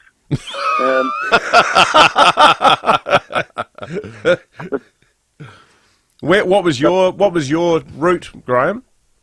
London, New York. Was it considered expensive at the time, Graham, to fly that way?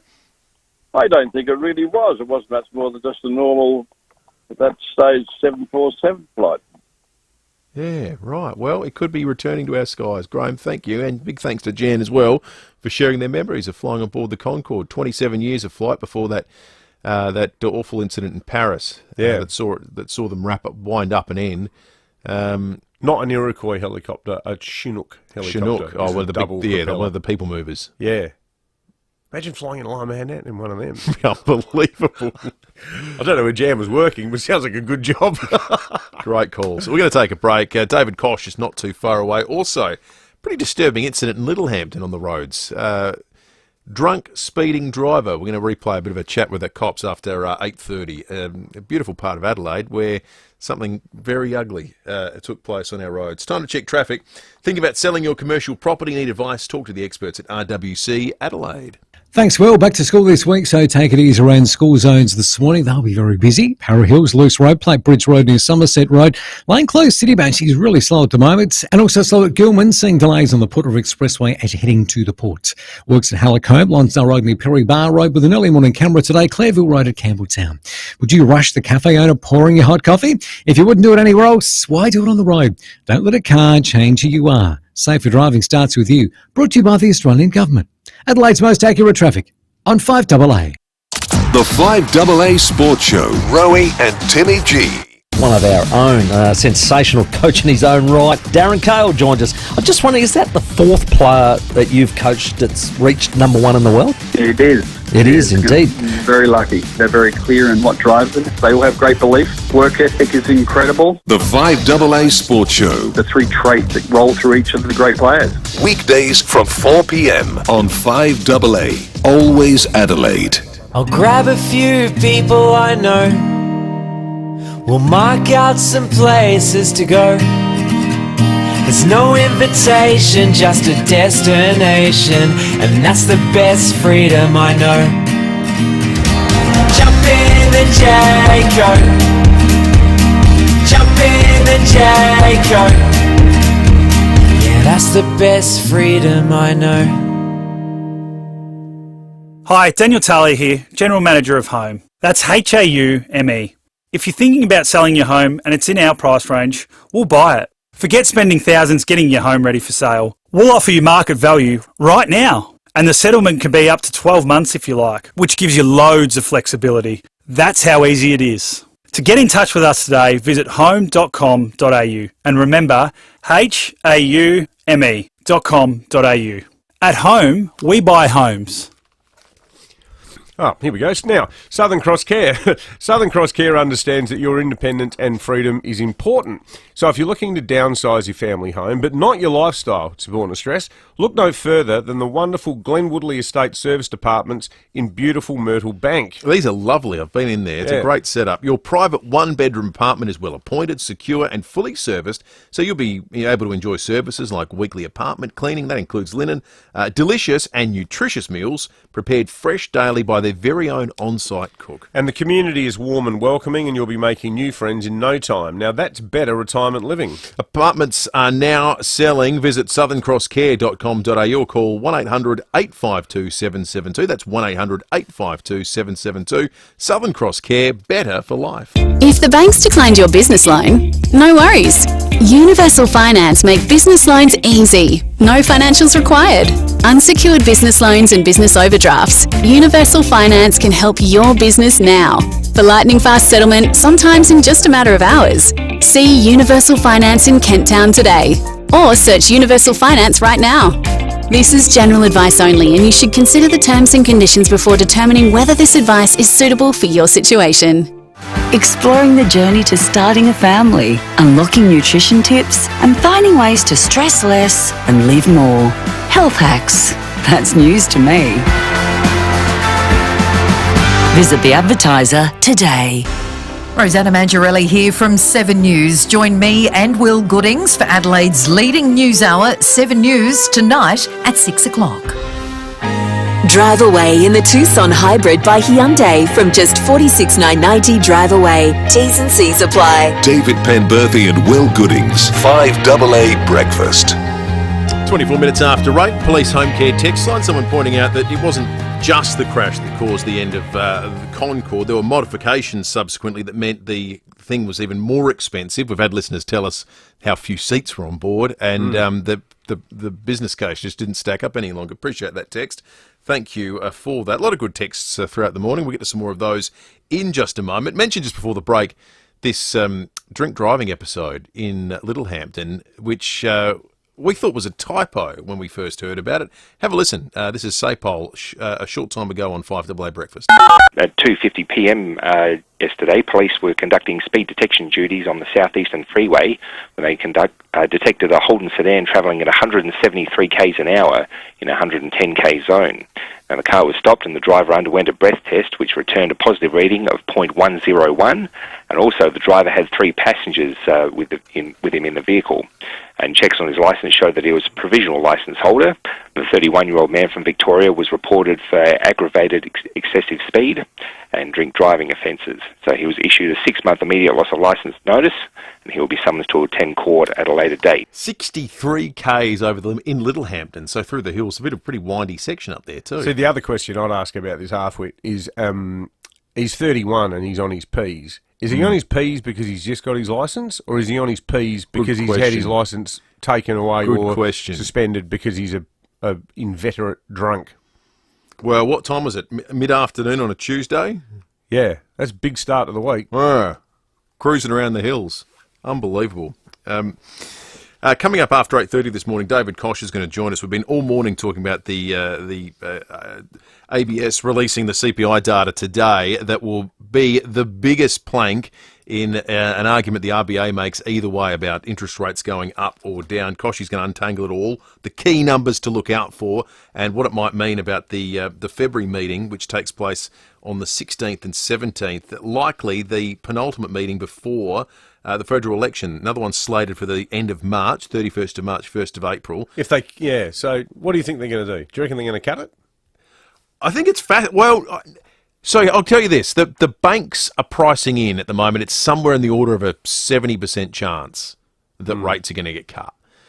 Now, they're banking on the fact the RBA is going to say, actually, we've probably been a little bit stingy. I'm not convinced they're going to think that way. No. Now, you don't get the sense watching the Michelle Bullock press conferences that she's ever going to sort of, undo a bun and start dancing around. Party time. Yeah, let's pop the Bollinger. It doesn't feel like we're close to that. Yeah. Just reading the tea leaves. But the numbers might come out today and it might say, listen, the economy is slowed to a point that you've got no choice. You just have you're getting to a dangerous place, and you just have to. It will necessitate it. But I reckon it'll be at that midpoint. Inflation will likely be right in the middle of that target band, 2.5%, and I would not be surprised if the RBA says we're just going to wait one more. It's amazing timing, isn't it? And then the political ramifications are fascinating because then, as I said, the next one's end of April. End of March, March 31st, 1st of April. The latest date for a federal election is the 17th of May. So there could be 3 meetings: February, March, April. Oh no, April probably couldn't happen because March, April. Sorry, it's the 31st of March. Well, that's a good point. Yeah, because you can't just hold the election at 2 weeks' notice or 3 weeks. No, that's right. It's got to be like a 5-week campaign. That's right. I think. So no, 2 4 meetings. weeks, 2 meetings. Anyway, all will be revealed. Koshy next, we'll get his take on it. And then we're going to head to Monarto Zoo for Permai. First steps into her new home. Aidan Nelson for 7 News and Sunrise is going to join us. Take one, Ray. Too fast, Ray. You did say to read it faster than a NAB home loan approval.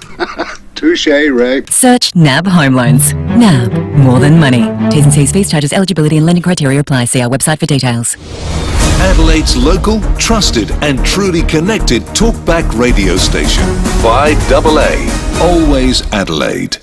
An overly ambitious effort at six-a-side soccer left you feeling knackered? You need a sports drink that stacks up, even when you can't stand up. Let's go get a Maximus!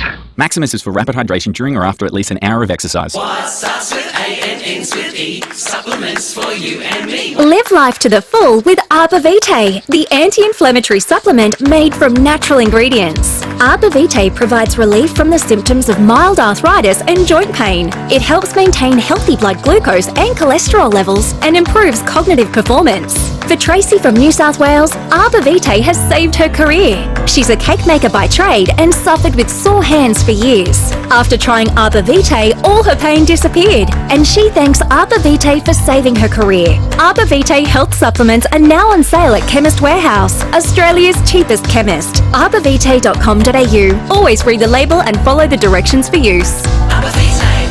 Home maintenance is exhausting. You need to know a plumber, electrician, a handyman and a renovator, or how about you just swap all those numbers for one? Precise Plumbing and Electrical. From plumbing and electrical work to pipe relining, bathroom renovations and handyman services, they're your one-stop solution with 25 years' worth of happy customers. They service all areas of Adelaide and they'll be there on time every time with an expert in your field of need, ready to do top-notch work. In fact, they're so confident in their expertise that their workmanship comes with a lifetime warranty. With free quotes and upfront fixed pricing, Precise Plumbing and Electrical is a name you can trust and the only name you need to remember. Visit preciseservices.com.au.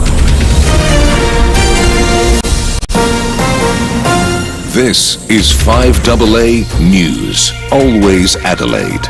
Mostly sunny 26 today with the 8:30 news. Good morning, I'm Matthew Pantelis. Getting fit, your New Year's resolution? Book a Pilates and group exercise class at FIVEAA Extra. 6 locations. Monarto Safari Park is rolling out the welcome mat this morning. Permai the elephant has made the long trek from Perth Zoo in a specially made crate. Danielle Henry from Perth Zoo has told David and Will they need to spend a lot of time getting her used to it. It's very comfortable in there. It's totally air conditioned. It's made to measure for her. It's basically the Rolls-Royce of elephant travel crate. Fully insulated, rubberized floors, treat chutes, lots of little things to make her happy and comfortable inside. We've even got CCTV and the ability to play her music.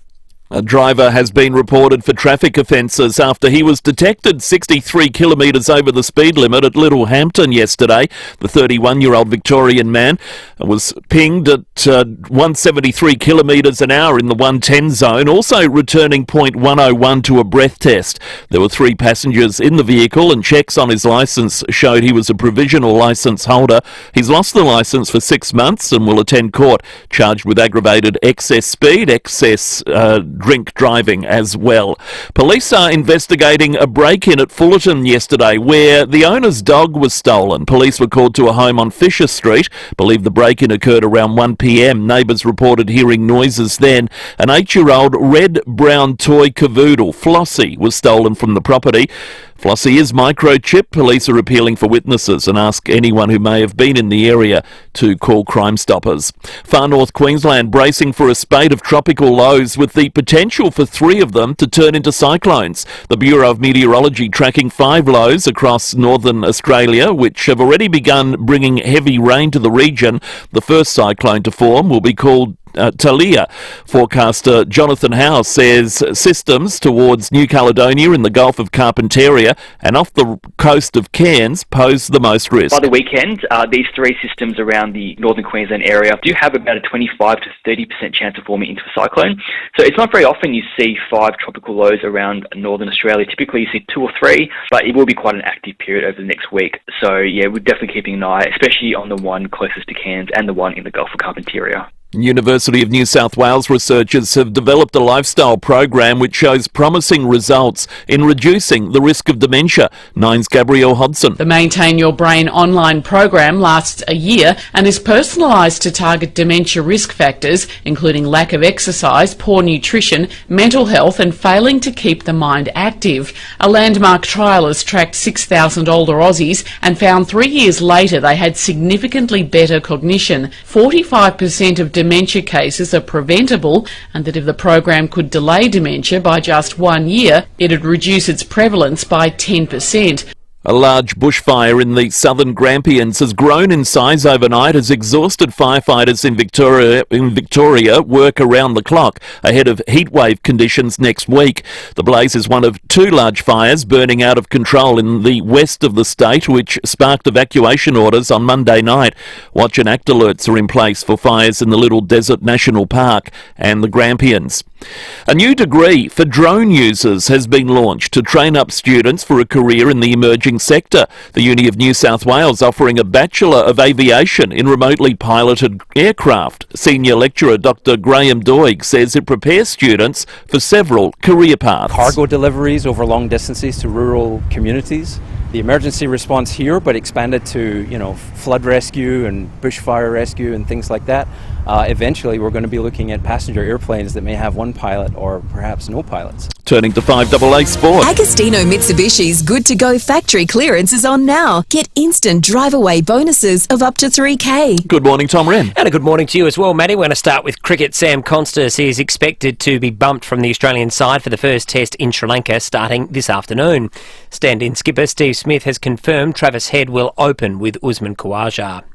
Well, Perth scorcher turned renegade Jason Behrendorff says it wasn't an easy decision to leave the Perth franchise after so many successful years. But Behrendorff says he's relishing the challenge of the move to Melbourne. It was, a sliding door moment, the right time, and unfortunately there was nothing I was able to sign from a scorcher's point of view. It's sad to be leaving, but I'm really excited about the new opportunity as well. And that's going to be with the Melbourne Renegades. Meantime, Big Bash organisers have declared the latest season a success with crowds and TV audiences up from previous competitions. BBL General Manager Alistair Dobson says fans clearly loved the 44-game product served up during the school holidays. Our crowds are up about 12% year on year. That's 40% over the past 2 years, and then TV has been phenomenal. I think that the entertainment and the competitive nature of the game. So TV broadly is about 20% up. To football, and the Crows and Port Adelaide will again train this morning as the hot work of pre-season continues.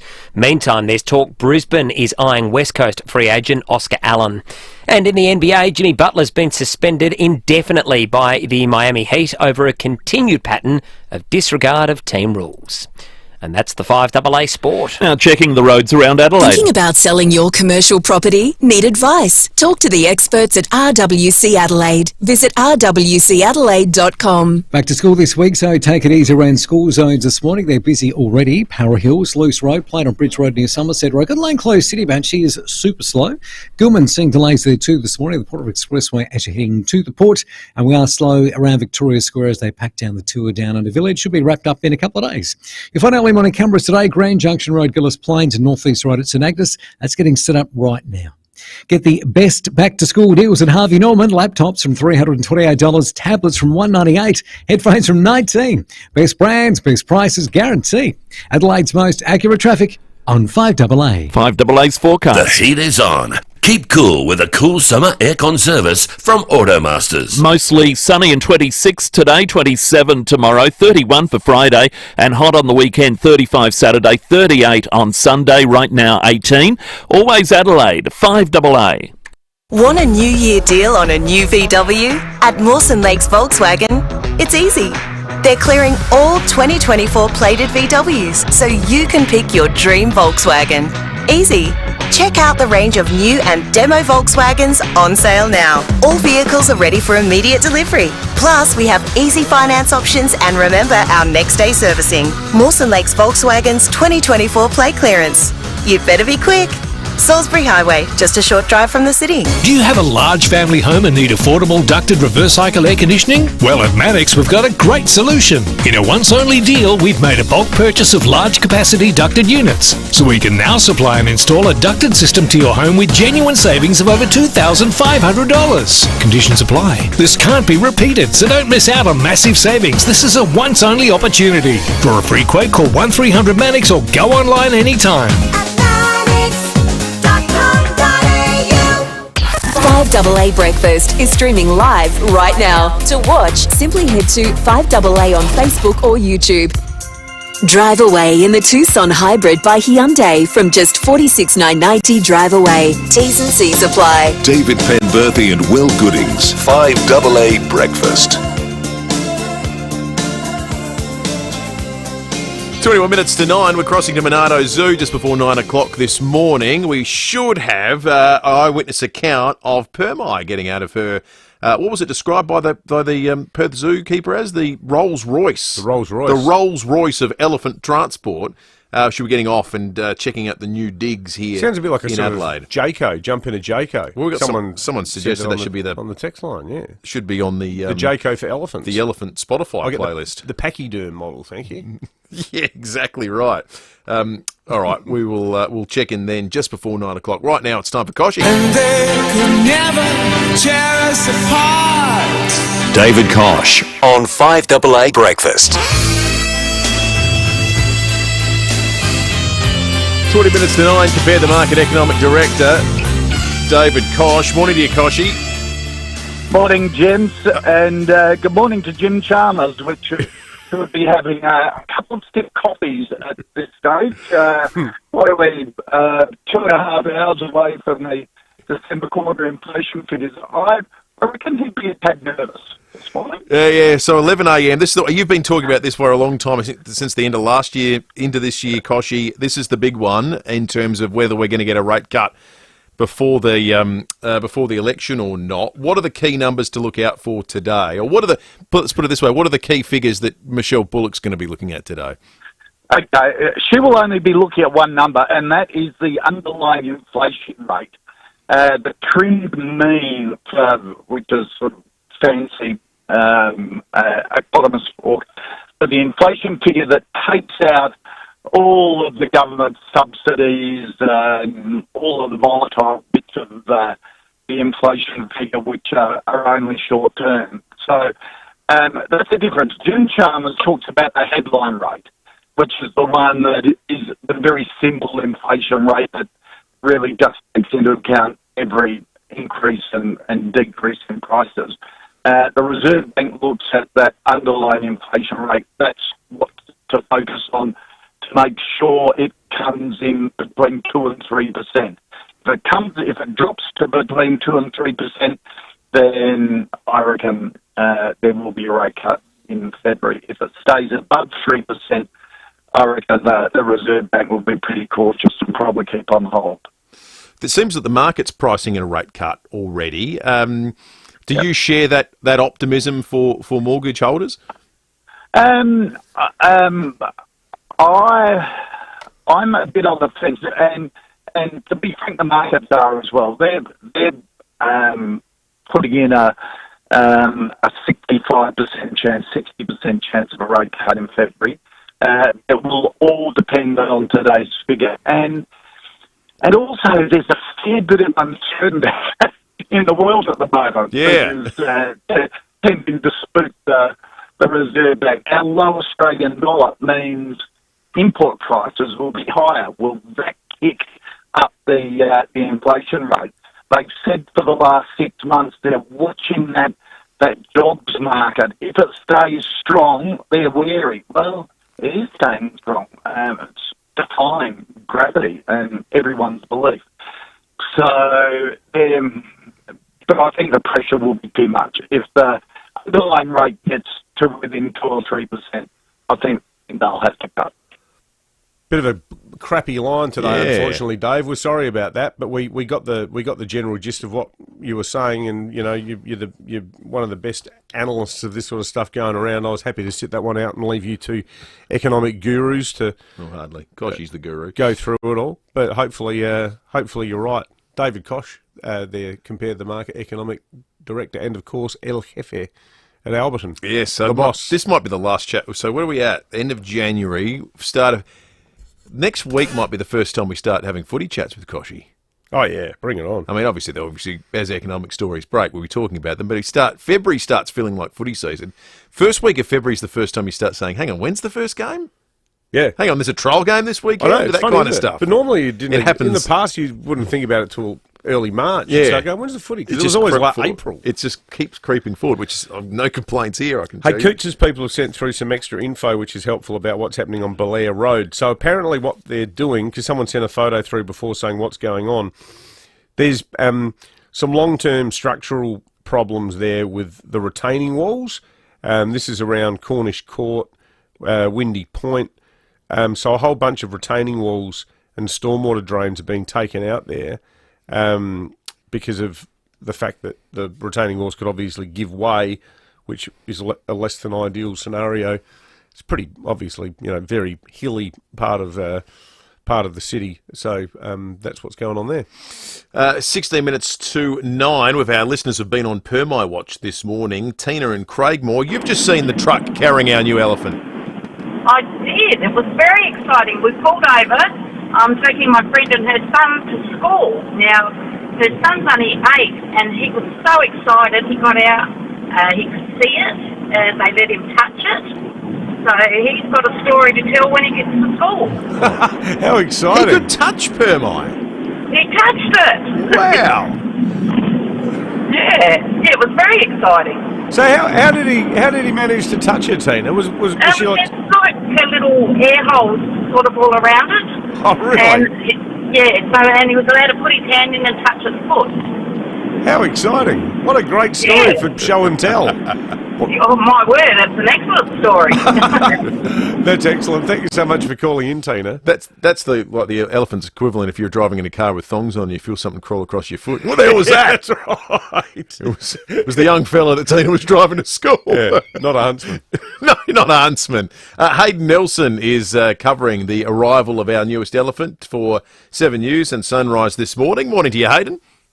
Morning, Dave. Morning, Will. So just describe the scene for us, mate. You're at Monardo, are you? And has Permi arrived yet?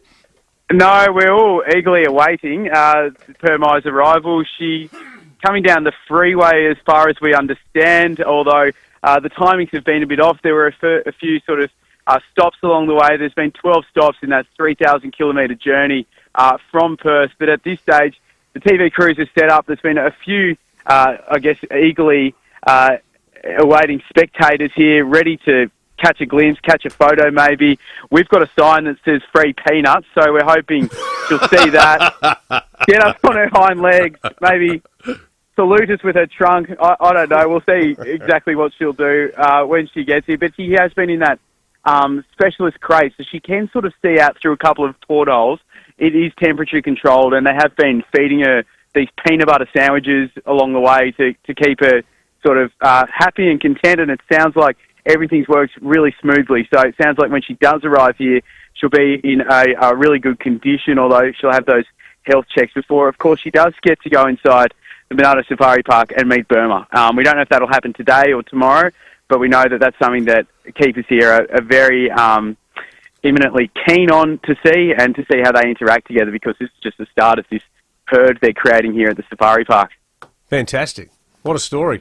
Good stuff. Good on you, Hayden Nelson. Must feel like being News. in Ron Burgundy, being one of the TV news crews today, because they have 7, 9, You're in 10. all fighting for Permi pole position. They've got their free peanuts tonight. So it'll be that sort of exclusive. Yeah. Our sit down with Permi. Yeah, that's right. And then the other station that doesn't get it will run the what they're not telling you about our newest elephant. It'll also be one of those great deploy the puns moment on TVs. You do voiceovers very well, Will. You should think about doing that for a career. You think? Yeah. But Who writes all the puns, though? Because I know you don't write the scripts for TV. No, I'm just... I mean, maybe you don't know enough puns. No, I don't. But it'll know be one enough of those puns. things, and you need your voice to go up and then down. So you go. Yeah. And if Perma is missing her family in Perth, maybe she can make a trunk call. David Penworthy, 7 News. See, there you go. See if I got the job? Yeah, you do. Yeah. We Or should be a partner. Regent's We should treat. work together. Monardo's new permanent fixture. The only show I've ever been on is Media Watch. About 30 times. Well, that was back in the olden days. You know, what do they say? What do they... That's when my daughter Any was, when she was publicity's good 4. publicity. It was like, do. She goes, Mum, Dad's show's on. It's a true story. Well, that is excellent. Permi. We've all got Permi fever. Yeah, we do. I wonder if she's going to arrive before 9 o'clock. Sounds like it's a bit of a touch and Fingers go. crossed. I think... Have we got a phone on a stick there or anything? Couldn't get a stick there. We'll ring Hayden again. Can we... Just don't tell me making terrible comments about TV journalism. All right, let's check Hayden before I get into more trouble.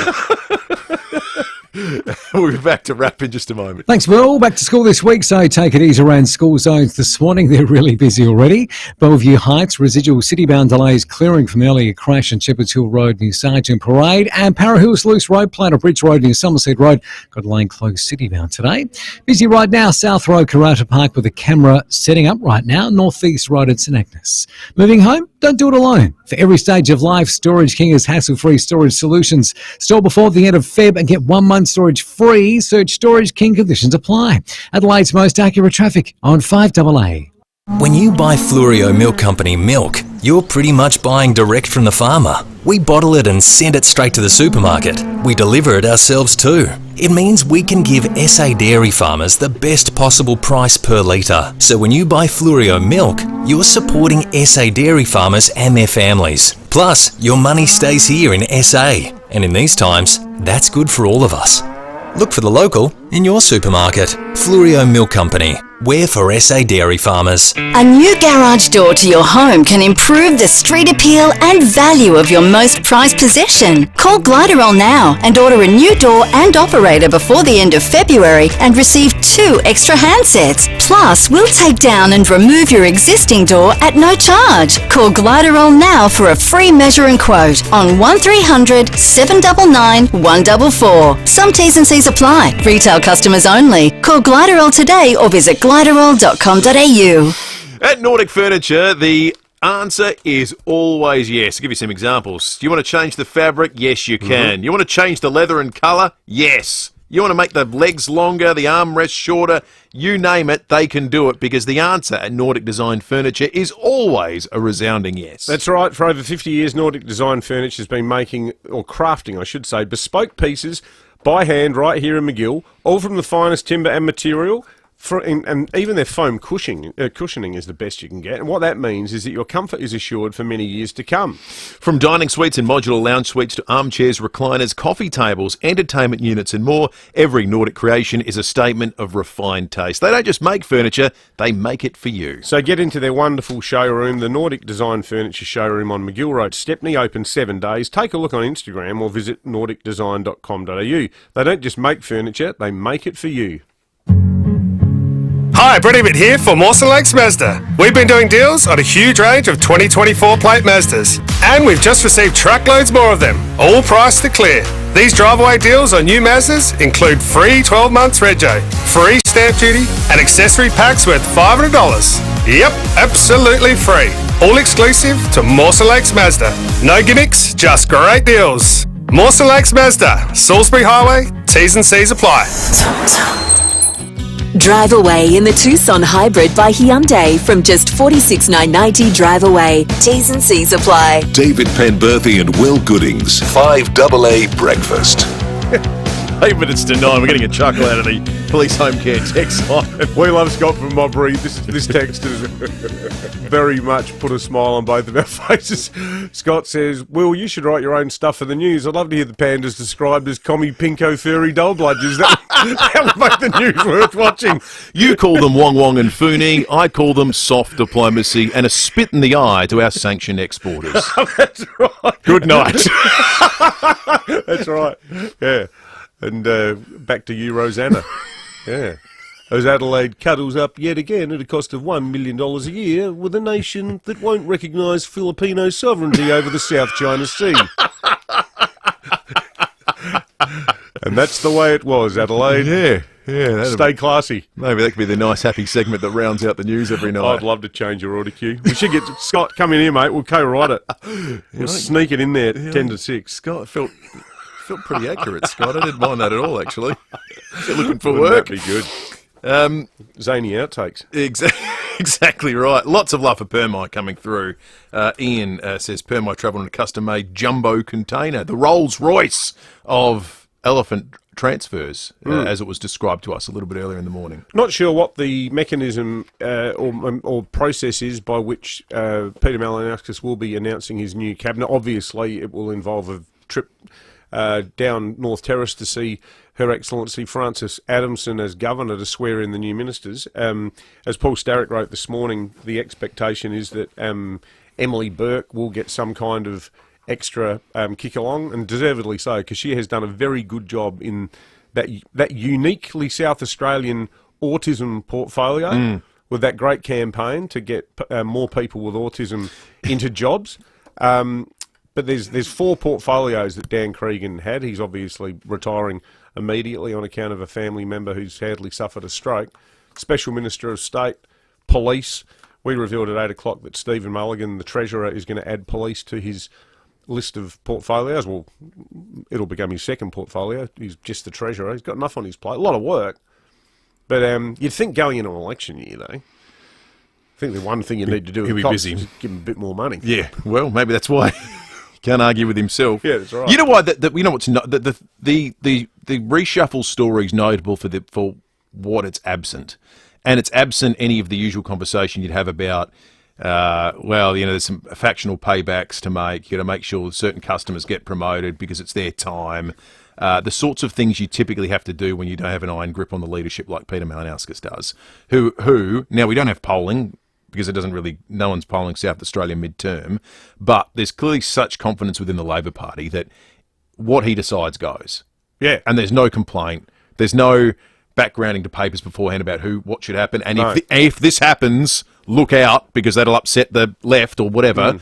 It's absent all that stuff because there's just total belief at the moment. And, this is where politics... Nothing galvanises people like the prospect of guaranteed victory. Correct. Yeah. Like if you think you're going to win, if you think your leader is going to win and you will win your seat, why rock the boat? It always happens when people are on the wane.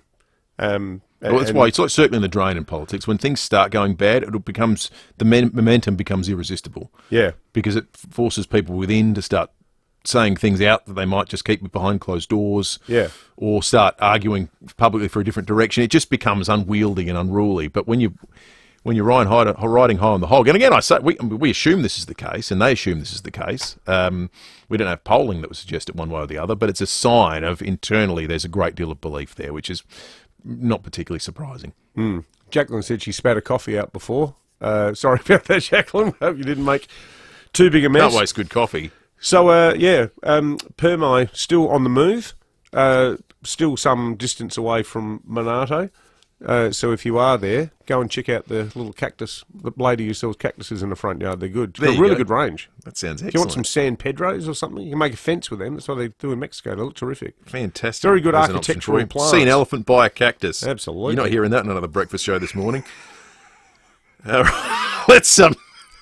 Let's round out with Fuel Watch this morning. With hundreds of ways to save every day, it's better to be a member with RAA Rewards. The Ex-Convenience Lower North East Road Paradise, $1.62.5. The Ex-Convenience Anzac Highway Plympton, $1.63.5. The cheapest diesel, the Ex-Convenience Main North Road Prospect, is sitting at $1.77.5. Darryl says that the Premier should take on another portfolio like Stephen Marshall did. Stephen Marshall was the arts minister. Jay Weatherill took on the Treasury portfolio, I remember. Briefly. Toward the end of his term. Because Coots was treasurer for a while, and then it was Jay. He took it over. The Premier's already the sports minister. He's the Premier in his spare time. Sports minister and Premier. Well, technically, Katrine Hildyard is the sports minister, but all the...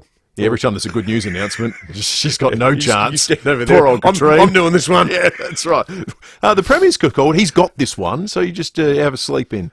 Don't you think, though, it's interesting, and it's worked for Mallee. We call ourselves the festival state, but really, and this is not some sort of plebeian anti-arts comment, because the arts are great and they play a vital role, but as the first Premier in decades who didn't also make himself arts minister, I think Mallee lives in fear of going to the theatre. It seems that way. Footy, cricket. He spent a day at the cricket with a whole bunch of his mates the other day on the hill, apparently. Tough gig being sports minister. But it resonates with people. It does. Sport, huge and broader especially people. Aussie rules, resonates more with most South Australians than the arts, I think. Graham Goodings is coming up after 9 o'clock. All the vision from Per Mai's arrival you'll see on 7 News tonight, and we'll